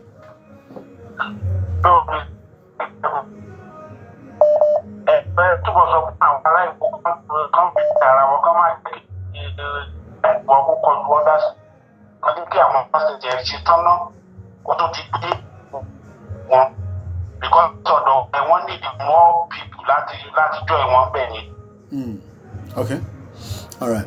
I had to explain it already as well, in terms of the upcoming rally that will take place in Lagos. That one will be arranged properly. It's not going to be anything like a rush. It has to be done properly. Plus 4475 94050 is the number. I'm also returning few calls that have been missed, so that in case I'm calling you, please pick up the phone as quickly as possible.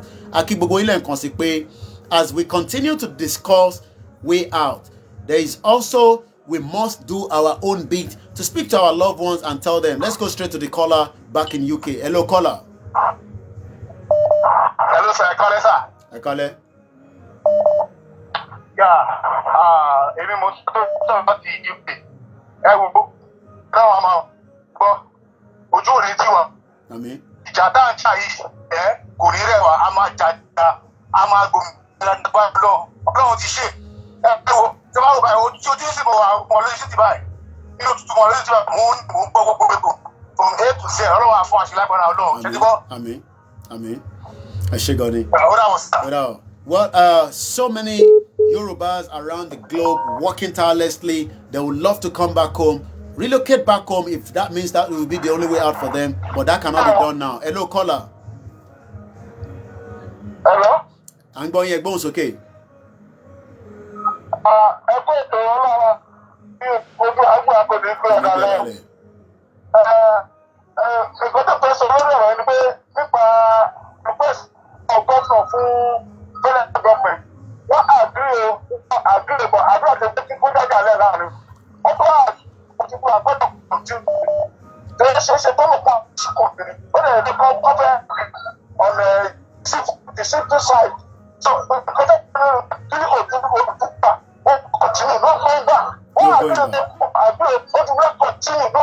No going back. Benny. Our last call. Yeah.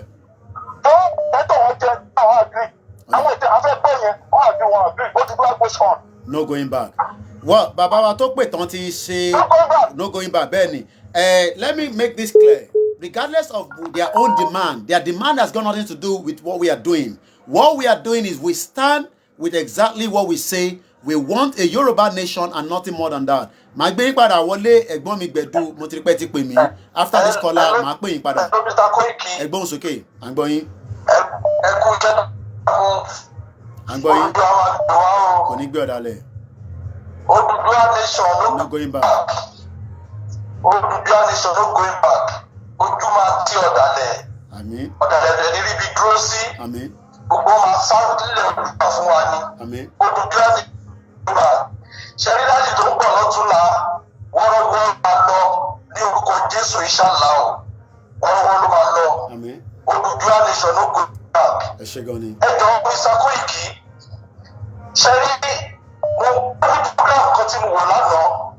Ó parọ́ mi jẹ́ ìdẹ́ ṣiṣẹ́ mi nìkan many people wọ́n comment lórí program yẹn. Ṣẹ́rí ẹ̀yin ní access láti máa èmi fi bẹ́ẹ̀ ní access láti bá bàbá wa kíkúlé pẹ̀lú bàbá wa ìgbòho náà. Mo wo program yẹn bàbá wa kíkúlé náà gbọ́ sọ program yẹn lánàá. Ó pa láwọn many people because mo rí comment àwọn èèyàn lórí program yẹn. Ṣẹ́rí anybody tí ò bá ti dúró sí ọ̀dọ̀ wa tí òun ọ̀gá ń ṣe kó má distract wa tọ̀. Ṣé ẹ lọ sáàdì mi ẹ̀ lórí ṣé wà pẹ̀lú mi?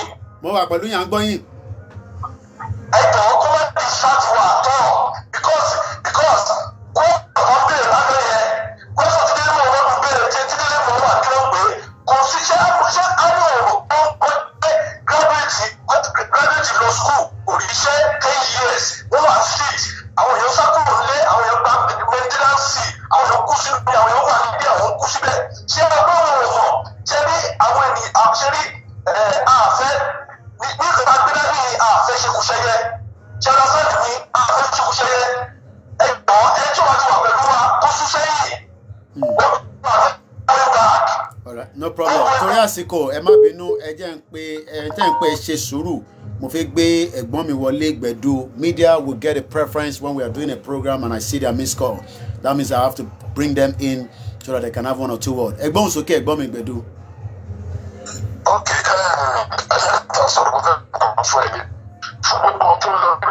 Saturday ẹjọ́ ń tiri ọlọ́run kí gbogbo mi group ó dẹ̀ mi ṣe pé wọ́n ní àdúgbò yẹn ẹni kọ́ máa mú anybody ẹ ra kó mẹ́wọ̀ọ́rọ́ ẹ lọ síbẹ̀ wọ̀ọ́rọ́wọ́ ọmọ ẹ má di ọṣọ ẹ ti lọ síbi wọn mú yín because ọlọ́pàá yẹn bọ́ yẹn ṣe lábẹ́òkúta nìyẹn ọ̀tọ́ látẹ̀kọ̀ wọ́n ti dọ́kọ́ lọ wọ́n dọ́kọ́ mú yẹn kọ́ àbí èmi ti mọ́lẹ̀ ẹ má jẹ́ kí irú ẹ̀ ṣẹlẹ̀ gbogbo rálì tẹ́ bá ti ń lọ ẹ ní sọ kí gbogbo yín kó in a group kẹwọ́ mú kí gbogbo yín dẹ̀ padà síbi tẹ̀sí wá pẹ̀lú ẹ fílẹ̀ ní ẹ má ṣe fi nítorí bẹ́ẹ̀ kí n jáde pẹ̀lú mi ní kí n mọ́ dálé pẹ̀lú ṣe fídíò ẹ má fi ránṣẹ́. Alright, ẹ ṣé gan ni.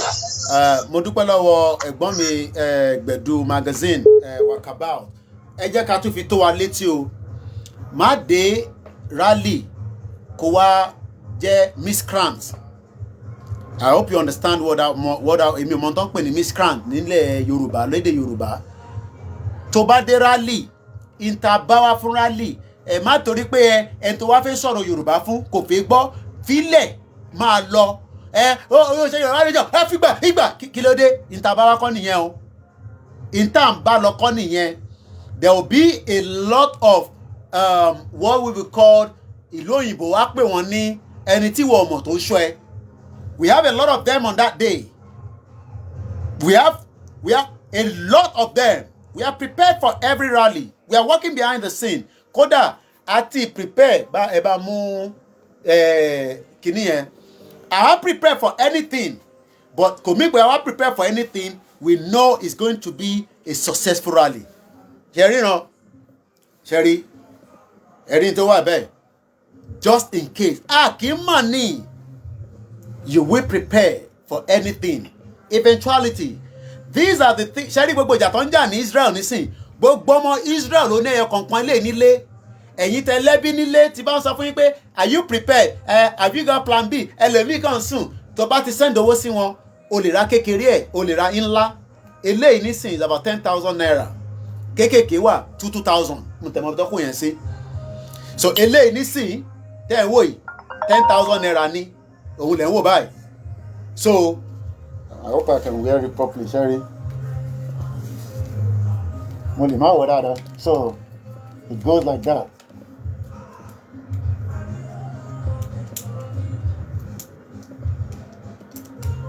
That's it. Ẹ ti mọṣẹ́ tó ń ṣe. Tá bá ju tear gas, iṣẹ́ délé ń ṣe nìyẹn. So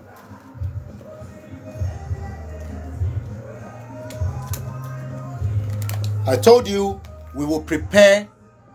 Eléyìí a kàn prepare kò ń ṣe fún rally o, but mo kàn ń sọ ni. Ẹni tó bá lè rà fún family ẹ rà á, ẹ fi ránṣẹ́ sílé. Ẹ fi ránṣẹ́ sílé. Nígbà tí mo sọ̀rọ̀ walkie talkie, personally you can also buy for your family as well. Ẹ rà fún àwọn family yín, ẹni kan mú dání sílé.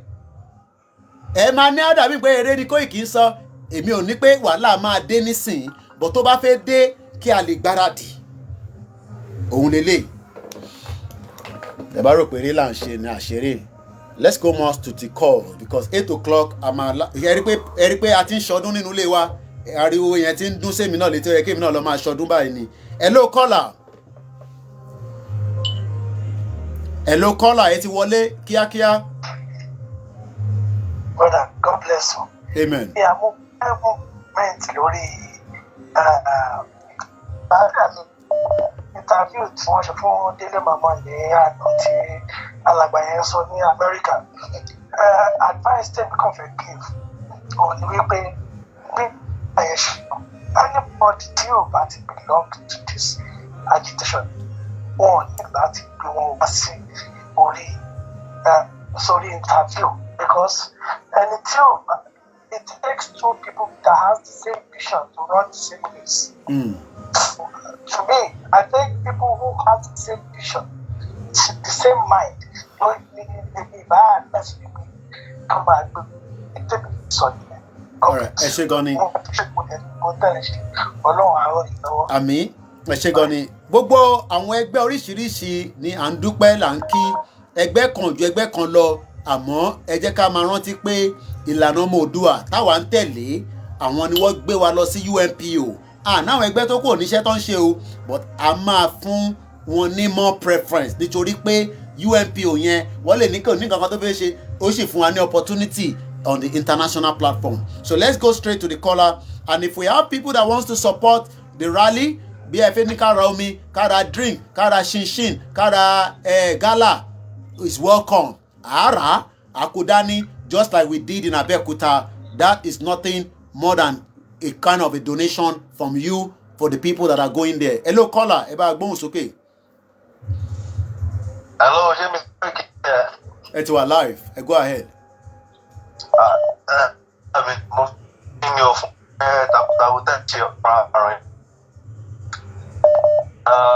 Manchester mo ti ń pè, so mo dẹ̀ ti ń sọ fún àwọn tèmi náà tó ní kò nípa Saturday pé Ọlọ́run máa ràn wá lọ́wọ́, so people are coming out and Ọlọ́run mo fẹ́ dúpẹ́ fún àkútẹ́ ṣe lágbára ojú òní tí náà táwọn Manchester bí we are campaigning for this Yoruba nation, and our God, it's high time for us to come home. What is so unbelievable that we have been on it's more than 10 years, so so we hope that everything will go according to plan. I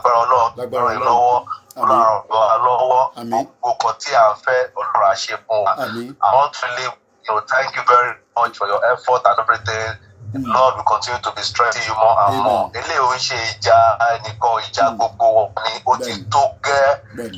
Yoruba nation now.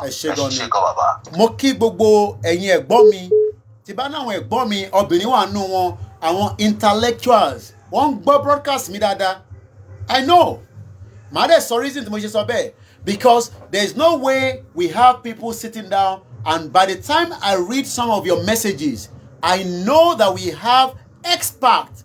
Títí dé NASA won't communicate, because everybody knows that. Or even if you want to work in US, ìlú ẹ̀ láti wà okay now. What sense does it make when you are doing very well in America, in Thailand, in Malaysia, and your homeland? Ẹ̀gbọ́n mọ́mì tó pè lẹ́ǹkan yẹn láti Denmark ló ti pè mí. Kọ́ wá máa wo community wọn tí Fúlàní géèyàn lọ́wọ́.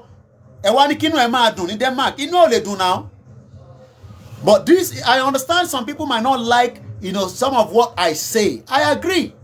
I am not perfect, but lórí ilé ìtagbé dání, ìntàbá ti gbé dáde. O lè má tẹ́wọ́ lọ́rùn ni ìwọ náà ni ìwọ ṣe ń fún ẹ ní kò lórí. Ṣe ń fún ẹ ní kò lórí. Iṣẹ́ èmi nìkan kọ́, èmi ń play role tèmi ni. Role tèmi dẹ̀ lè play bí ṣe mọ̀ play, òun ni mò ń play yìí. Ìwọ náà play role tiẹ̀. Ìwọ náà darapọ̀ mọ́ wa. Sórí ìwọ tó ṣì ń tẹ̀lé politician yẹn, òun waste time ni.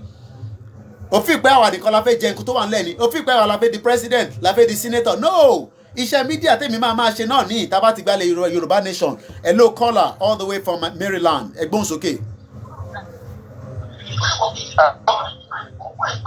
Tẹ́ bá ń gbọ́ra yín, ó máa mess up program yẹn. A ti sọ pé kẹ́ bá mute background.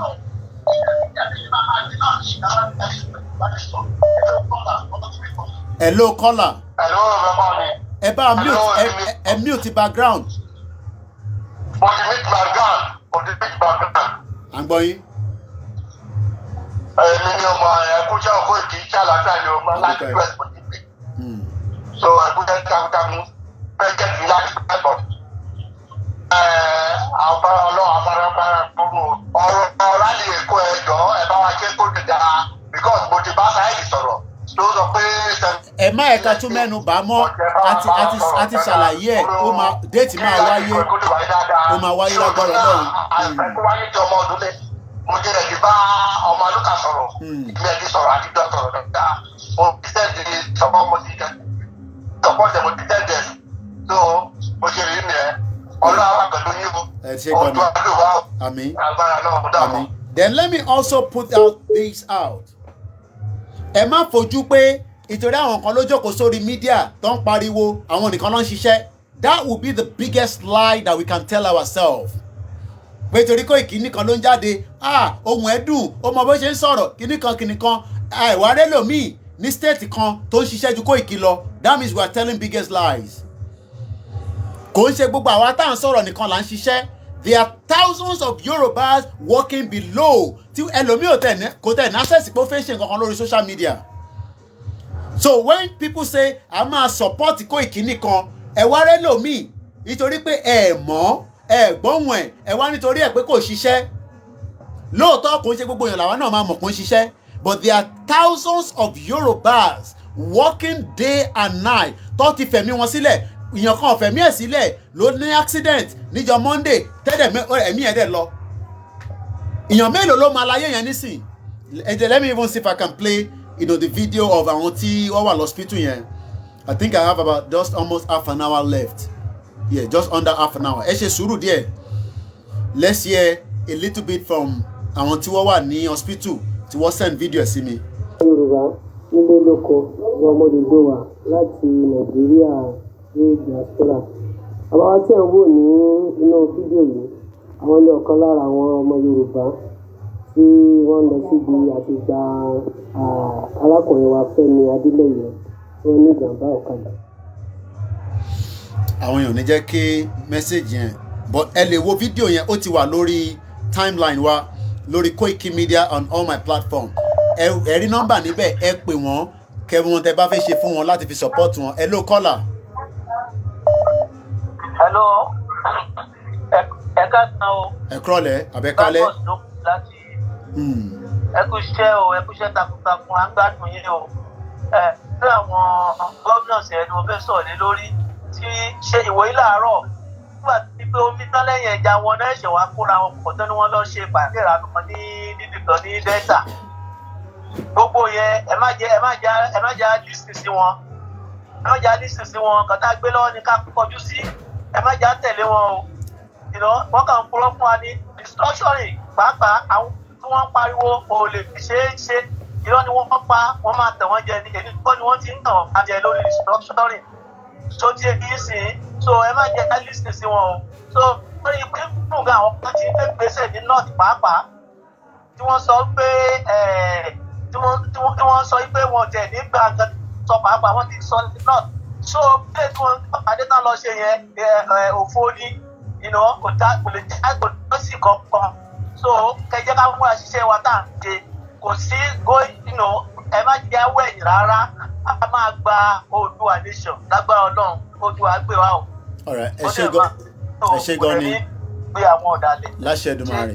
Torí àsìkò torí ètò yẹn ti ń wálẹ̀ díẹ̀díẹ̀, mo kí gbogbo yín lẹ́ẹ̀kan sí tí ẹ ti ń darapọ̀ mọ́ wa láti ìgbà tá a ti bẹ̀rẹ̀ ètò náà. A dúpẹ́ lọ́wọ́ bàbá wa bàbá wa Jimoh Ọba Jimoh Ọlánipẹ̀kun the Ataoja Ataoja ọ̀nà elémi lọ́kọ́ sí ìyẹn mo ṣe ń pe ọjà àṣẹ ilé ẹ̀kọ́ àmì àbí iná ni ok. Hello caller láti Germany. Yorùbá mi gẹ́tà sí bí ni. Hello white lion. Mo ń gbọ́ yín. Ẹ kú sẹ́kọ̀tà pẹ̀lú yín o. Oòduà gbé wa kò ní gbé ọ̀dà. Ẹ jọ̀ọ́ Mr. Koiki, ẹ jọ̀ọ́ ẹ má gbàgbé Ọ̀yọ́ Aláàfin rally náà ẹ jọ̀ọ́ ẹ fi sọ́kàn ẹ bá ẹ máa ṣe ní ègé because à ń ṣe gbogbo ẹ̀ ní underground ẹ̀dẹ̀ yín à ń tẹ̀lé yín but ẹ jọ̀ọ́ ẹ jẹ́ kó tó wà pẹ̀lú Ọ̀yọ́ Aláàfin sọ̀rọ̀ mi yẹn lẹ́nu ẹ jọ̀ọ́ brother kan ti sọ̀rọ̀ lẹ́ẹ̀kan pẹ̀lú rally ẹ jẹ́ gbogbo àwọn tó bá ti lọ because I kọ́ a lot of ẹ̀kọ́ pẹ̀lú tó ṣẹlẹ̀ ní Abẹ́òkúta pẹ̀lú bọ̀bọ̀ tí wọ́n mú sọ̀rọ̀ mi ni wọ́n jọ torí ọlọ́pàá fi gbogbo mẹ́rẹ̀ẹ̀rin Yorùbá lẹ́yìn Oòduà bíbẹ̀wò kí wọ́n jọ torí Ọlọ́run kí wọ́n make as a ordinary cost something tó yẹ pé ó máa wà reorganize tó yẹ pé kò ní sí any riot kí wọ́n fi sọ wá lórúkọ because ní tí wọ́n ń fẹ́ àmọ́ sọ̀rọ̀ mi ń sìn bọ́ ní òní ṣẹlẹ̀ lórí wa Yorùbá no going back non-negotiable ni bẹ́ẹ̀ni it's not negotiable bẹ́ẹ̀ni no going back.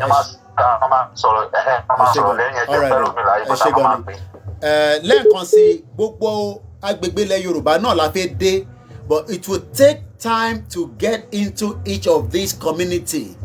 Lórí ọ̀rọ̀ ti rédíò ibo ni iṣẹ́ ti dé, iṣẹ́ ti wà on the move lórí ẹ̀.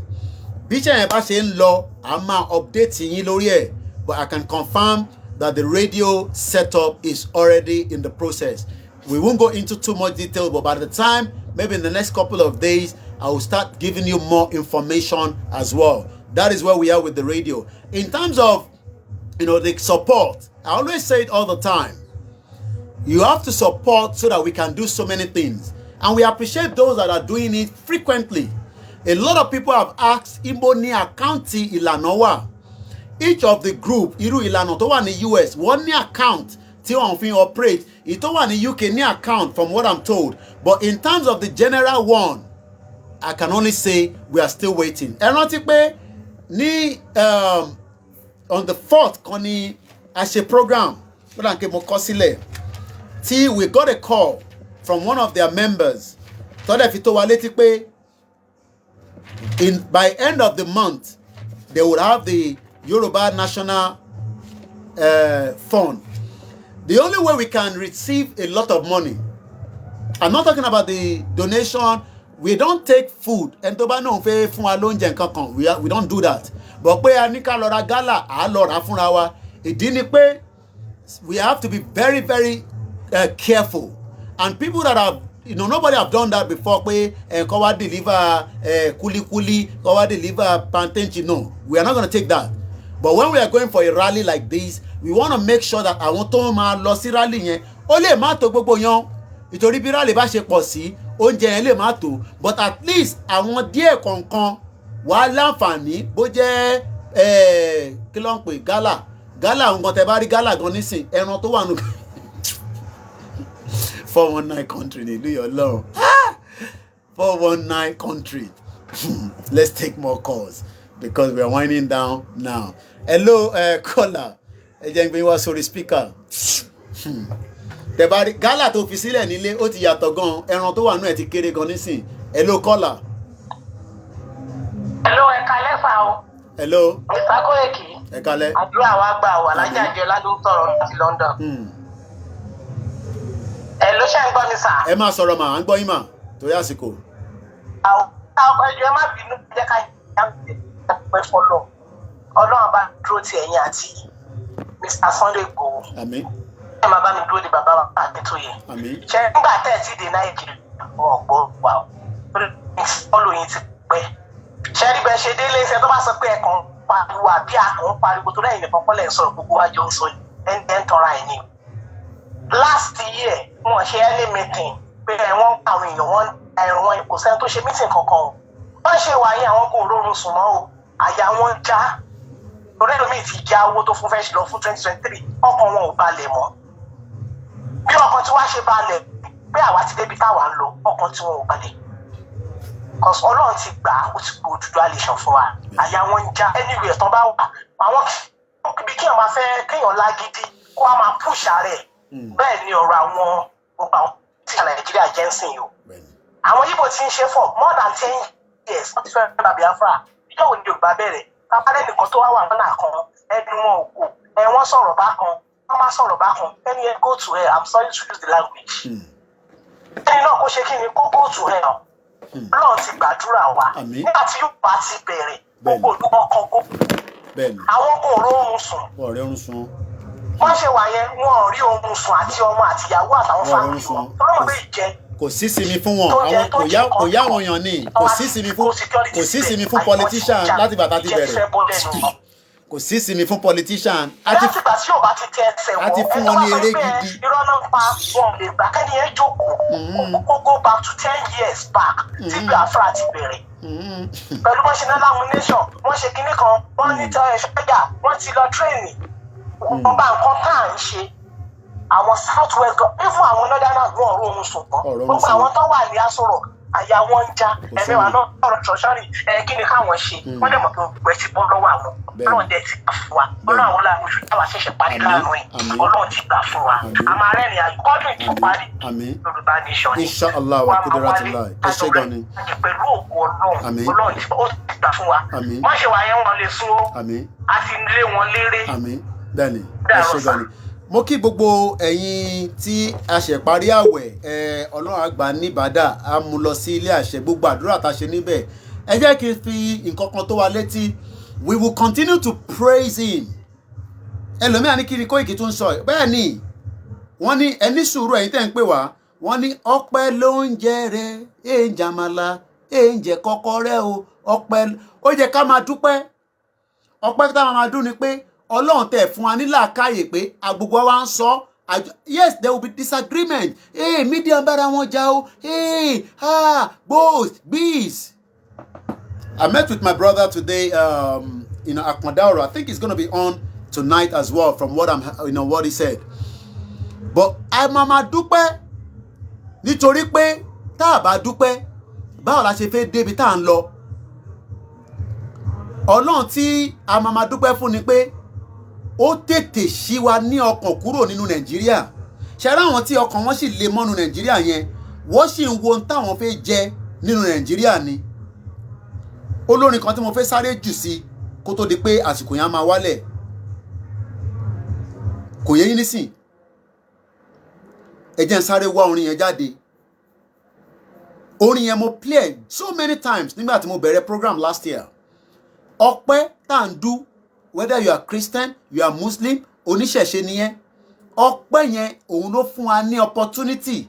Nísìn, let me take this call while I'm still. Network is one big of a hell of a problem in this messed up country.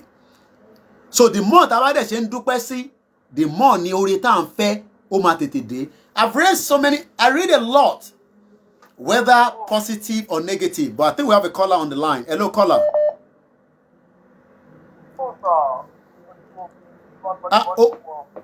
Ohun yẹn lọ́lẹ̀. Ẹ ní láti bá wa sọ̀rọ̀ sókè mà. Gbọ́ yín rárá o. Ẹ increase volume bẹ́ẹ̀ bá ní ìkànnì ti wọlé time dẹ̀ ti ń lọ ẹ tètè bá fóun yẹn sókè. Ẹ̀hẹ́rà kó bẹ́tà díẹ̀ nísìn.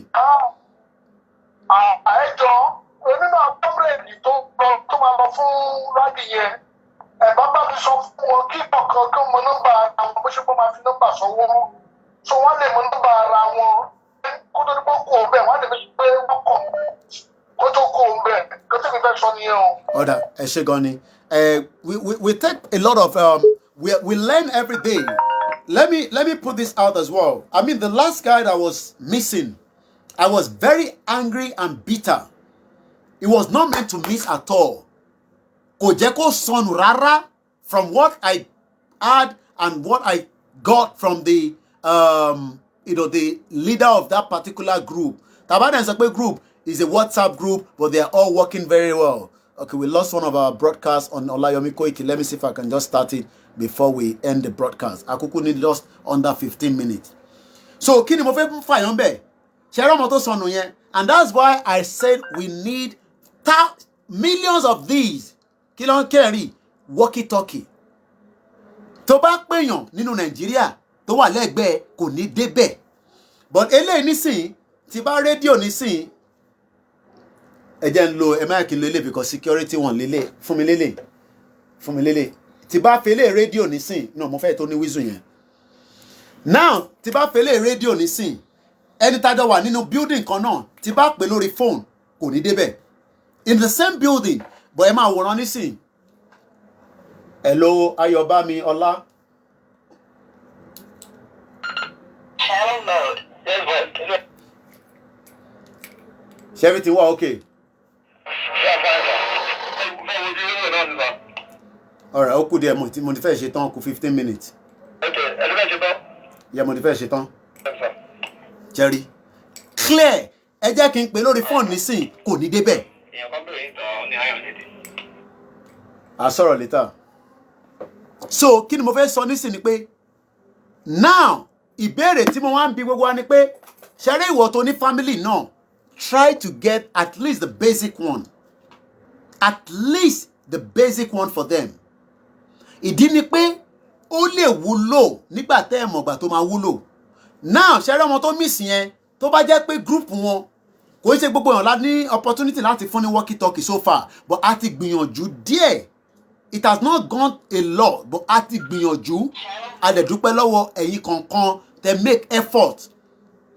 Now ẹni tá fún ní walkie-talkie tó bá jẹ́ pé group wọn yẹn wọ́n ní méjì péré lọ́wọ́ tí ẹni tó kó wọn lọ lẹ́yọ kan tí ẹlòmíràn tún lẹ́yọ kan tọ́wọ́ bẹ̀rẹ̀ sí ṣe cross check gbogbo a ti ń lọ o now wọ́n máa mọ̀ pé èèyàn kan ò tẹ̀lé wọn lóòótọ́ wọ́n mọ̀ pé bọ̀bọ́ yẹn kò wọnú mọ́tò ìdí tó dẹ̀ ṣe wọnú mọ́tò ni pé mọ́tò tó gbé lọ wọ́n ní mọ́tò ẹni yẹn òun kọ́ ló ní mọ́tò customer ni arákùnrin yẹn drive láti Èkó gbé wọn lọ sábẹ́kúta ó wá fẹ́ tètè kúrò níbẹ̀ nígbà tí gbogbo wàhálà fẹ́ ṣẹlẹ̀ débi akọ́mọ́ bàbá customer car jẹ́ which is fair enough òun kọ́ ló ní mọ́tò èmi wá ń bi wọ́n pé ṣé ẹni tó sọnù yẹn àti mọ́tò èwo ló ní value jù bí àkọọ́lẹ̀ ti wà fún gbogbo nǹkan o irú arákùnrin tó kú ní Monday nísìn bí kò bá máa ti kú bóyá ó máa kú Ọlọ́run nìkan ló mọ̀ yẹn but because ẹni tí ó sọnù ní on the 1st of May was because he was left behind wọ́n fi sílẹ̀ ní mọ́tò tó gbé wá nígbà tó kúrò léléwé ẹran ló já sílẹ̀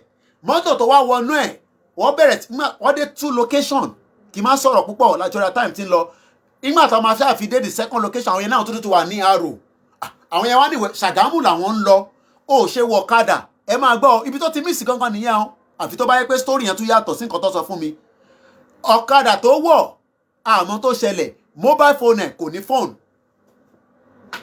ibi tó ti mísì nìyẹn o now ẹ wá wo gbogbo tó ti ṣẹlẹ̀ nínú Abẹ́òkúta ọlọ́pàá máa take opportunity now tó bá déyàn kan wọ́n máa hé ni bọ́lọ́pàá ṣe gbé lọ nìyẹn for 11 days kọ́lọ́n tó fún wa ṣe Ọlọ́run ló fún wa ṣe tó wá fún bàbá wa Sunday Igboho ṣe ká fi gbà jáde àdẹ̀sán 1 naira.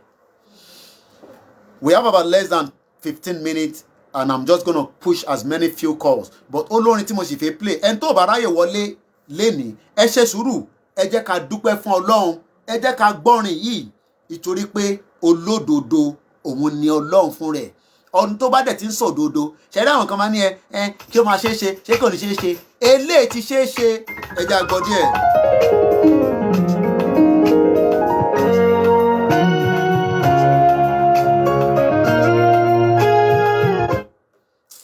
àwọn tó bá ń pè ò ní jẹ́ ká gbádùn orin yìí o ẹ má pè nísìn ẹja gbọ́rin.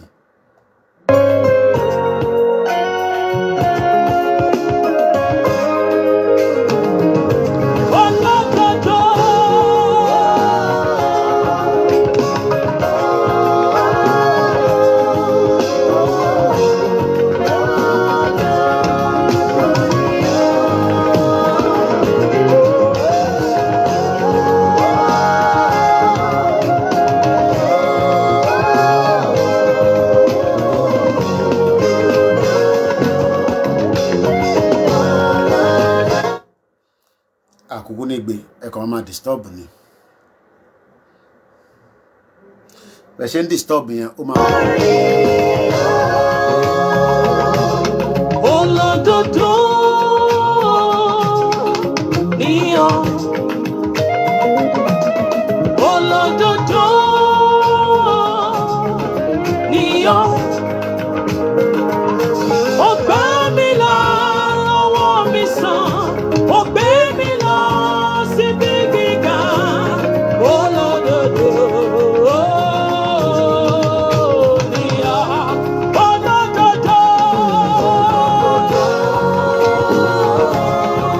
ni ọ́. You are the righteous God. Olódodo ni ọ́. Ó gbà mí là. Ó gbà mí là. Ọwọ́ mi sàn.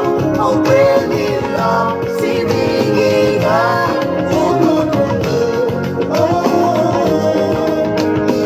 kódà bí bá ń parọ́ ìyẹn kù sí èmi àtọlọ́run lọ́wọ́ èmi mo mọnú mi ìwọ náà mọnú tiẹ̀ olódodo ó kù sí èmi àti bàbá God lọ́wọ́ lórí ọ̀rọ̀ Yorùbá Nation ẹ kọ̀ máa wí ni ibi tá à ń lọ àwa ti ń rí ẹ máa play politics àmàlà tẹ́ ń play kẹ́rí ibi táwa ń lọ a máa fọ pẹ́pẹ́pẹ́pẹ́ tá a máa fi ṣẹ́rí ẹ̀ mọ̀ pé tí a bá fẹ́ gbà táwa ní secondary school tó bá ní kó wọnú igbó tó bẹ̀rẹ̀ sí ń ṣá ó mọ tó fẹ́ bá lẹ́yìn bọ̀ wá kọ́kọ́ ṣá dáadáa.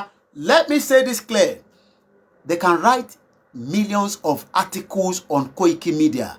They can do multiple videos on Koiki Media. Ẹni tó bá láàyè kájọ wà nínú ṣòkòtò kan náà ká sọ pé sẹ́ Yorùbá Nation yìí tiwantiwa ni kò dẹ̀ sẹ́ni tó máa gbà kúrò lọ́wọ́ wa tó bá ń wù wọ́n kó máa sọ̀rọ̀ restructuring tó bá ń wù wọ́n kó máa sọ̀rọ̀ pé kinní kan. Where we are going is where we are going. Inú mi ni mo mọ̀ inú mi mo mọ̀ délẹ̀ mo sọ fún yín ní last year mo ní I have 1 million things tí mo fẹ́ ṣe ààrẹ náà lẹ ti ń rí díẹ̀díẹ̀ bọ̀ èyí tó kù mo sì gbé sábẹ́ kùn nígbà tí mo sọ fún yín ní last year pé àwọn kankan wà tá a máa activate. Nobody knew that. Ta ló lè sọ ní last year pé a máa ní walkie talkie tó máa ṣiṣẹ́ nísìn. Nobody knew about it. Àbí bẹ́ẹ̀ kọ́, mo sọ fún yín pé wọ́n ti mẹ́tọ́ ń bá fà, má bá ń fa bá ba sùrùtù lórí ọ̀rọ̀ Yorùbá yìí. Tó bá wù yín, ṣẹlẹ̀ tẹ́ ń ṣe fídíò, Koiki, shut up your mouth. Tó bá kẹ́ lára, wàá sọ̀kalẹ̀. Tó bá jẹ́ pé kò ó dùn ẹ́ dáadáa ni, wàá wá sísàlẹ̀. Ìwọ tó dẹ̀ wá sísàlẹ̀, wàá gùnkè nítorí pé ẹ ti rí ibi tá à ń lọ. Ẹ wá rò pé ẹ lè bà program yẹn jẹ́. Koiki, ṣe this, Koiki, ó ṣe that. Nígbà tí mo ń sọ ní last year, ṣé gbogbo yín mọ̀ pé irú kan báyìí máa wúlò? Ó rò pé mo ní ìbọn la fẹ́ gbẹ pàpà. No, kò ń sọ̀rọ̀ bọ̀n. Ọ̀dẹ̀ nìyẹn. Eléyìí ló ń pè ní communicator. Fóònù òṣì tí nẹ́tíwọ́ọ̀kì burúkú tó gbé káàkiri sí Nàìjíríà tó ṣiṣẹ́ tó láǹfààní kankan. None of the network is working. Eléyìí nísìn kódà ǹjẹ́ yìí mọ̀ pé ẹ jẹ́ máa sọ yẹn, ẹ jẹ́ mú yẹn dání sápò, ẹ jẹ́ máa sọ yẹn.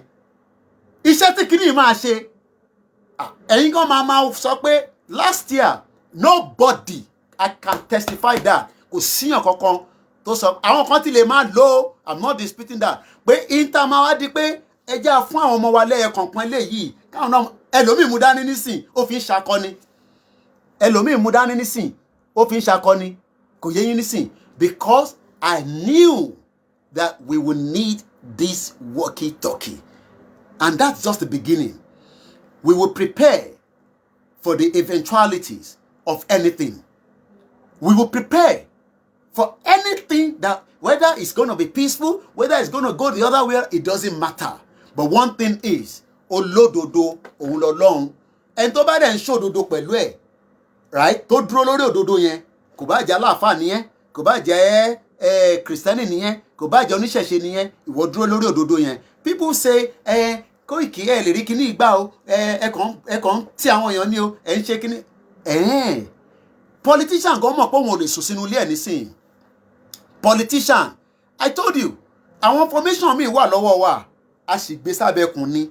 But when it gets hit, tó bá di pé ń gbóná dáadáa, àwọn nǹkan mi á máa rú jáde nínú ẹ̀. So on that note, ẹ má bínú àní gba ìpè kankan mọ́. That will be the end of the call for now. But as we are winding down, ẹlòmíà ní ó ti gbàgbé nǹkan tó máa ń sọ ni support Koiki Media. Irọ́ ni, you must media has to be supported. Is the normal thing to do. And I congratulate myself and you, because without you, every one of you, whether it's I read all the comments after the broadcast. I go back, I take my time, I read the comments. And I also appreciate everybody that put their effort to put out a comment. Whether it's negative, I just saw somebody say, Koiki, you blocked us on one of your platforms. I don't know. I have a lot of team working behind the scene. I don't know what has happened. But if you were blocked mistakenly, for whatever reason, please reach out to me. We will definitely look into that as well. I appreciate every single person that has contributed. And Elomi, £3 conti money come at that last year. Because people don't know the essence of what the media is doing. The media plays the role on this project. It is the media job. It is the media job. So your contribution, your support for the media, ẹ má bínú ànígbé call kokomo ìtorí pé àsìkò tá fẹ́ fi ṣe program ó ti tán báyìí. So ká má tú fàágùn ju bó ṣe yẹ lọ.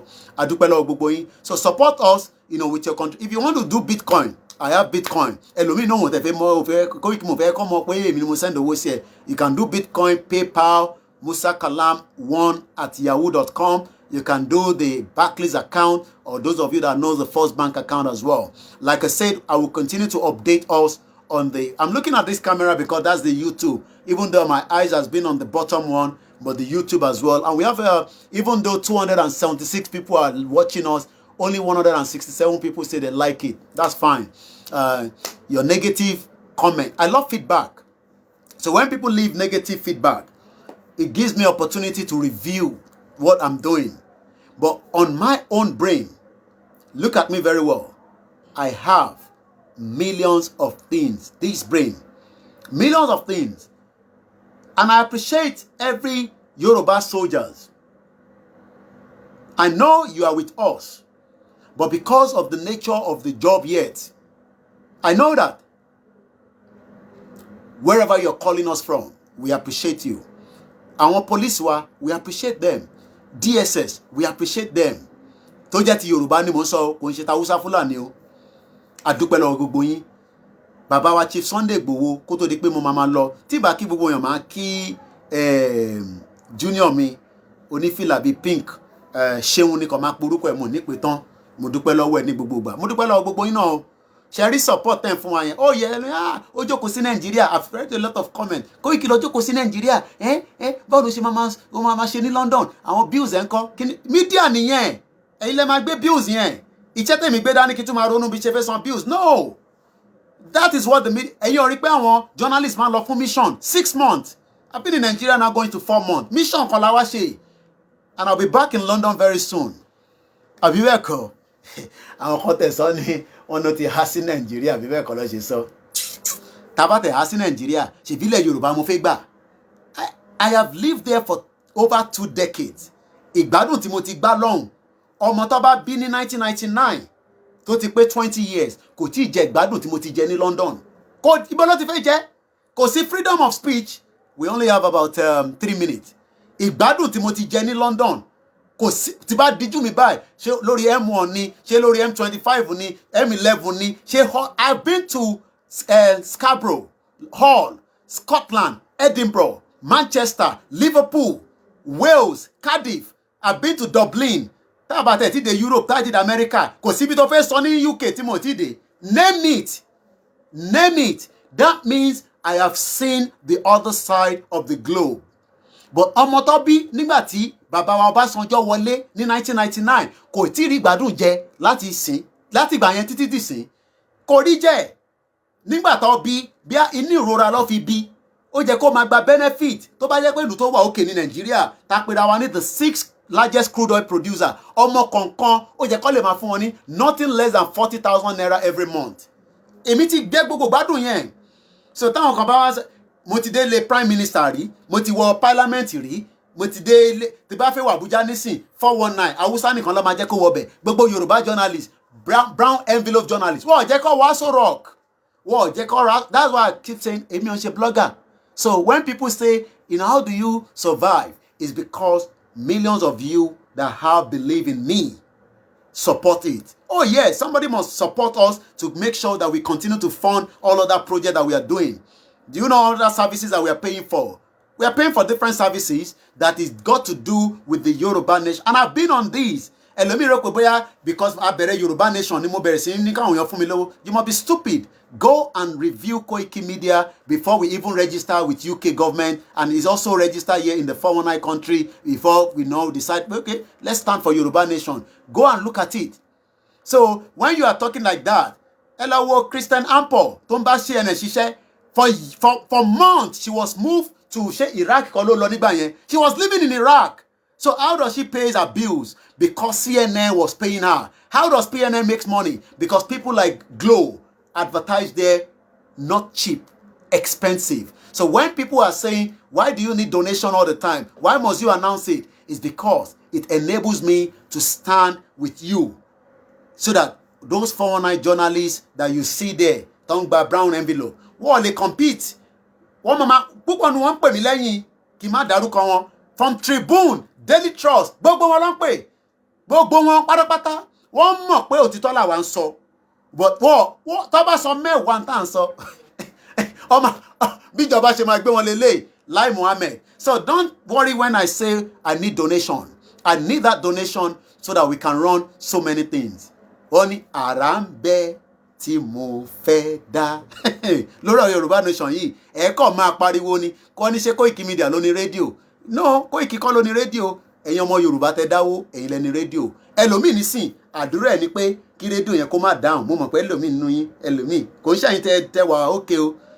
Ẹ máa sọ ni, ẹ máa wí ni. Mo sọ fún yín ní last year, nígbà tí mo bẹ̀rẹ̀, I will make, èmi ò náwọn tó kọ̀ ní make impact o. Impact tèmi, ó máa lana gbìgbìgbìgbì ni. On that note, have a very good evening. Màá dúpẹ́ lọ́wọ́ bàbá wa lóòrèkóòrè ìtorí tiẹ̀, torí tọlọ́run, so many. Last year tá à ń bẹ àwọn èèyàn, ẹ jáde, ẹ lọ ṣe rally, ẹ lọ tẹ poster, Koiki, ta ló máa gba lọ́ọ̀yà fún wa tó bá mú wa? Ẹni tó bá mú nísìn, ẹ ṣáà pé Chief Sunday Igboho ṣá. Igboho number 1 adúpẹ́ fún Ọlọ́run àtúbọ̀ máa fún lálàáfíà Ọlọ́run lọ́rẹ̀ mí ẹ̀ alágbára pọ̀ lóòótọ́ o àmọ́ èyí tá a rí òun la fi ń bèèlà àwọn èèyàn lọ́dọ̀ ọlọ́pàá ẹ pàdé wa ní ìjọ Saturday I will be on again tomorrow sometimes but again on Saturday join us in Osun State. Have a very good evening. Enjoy the rest of the weekend. Oh, it's not weekend yet. Enjoy the rest of the Eid. Ẹ jẹ́ káwa náà lọ jẹ jollof rice. Bye for now.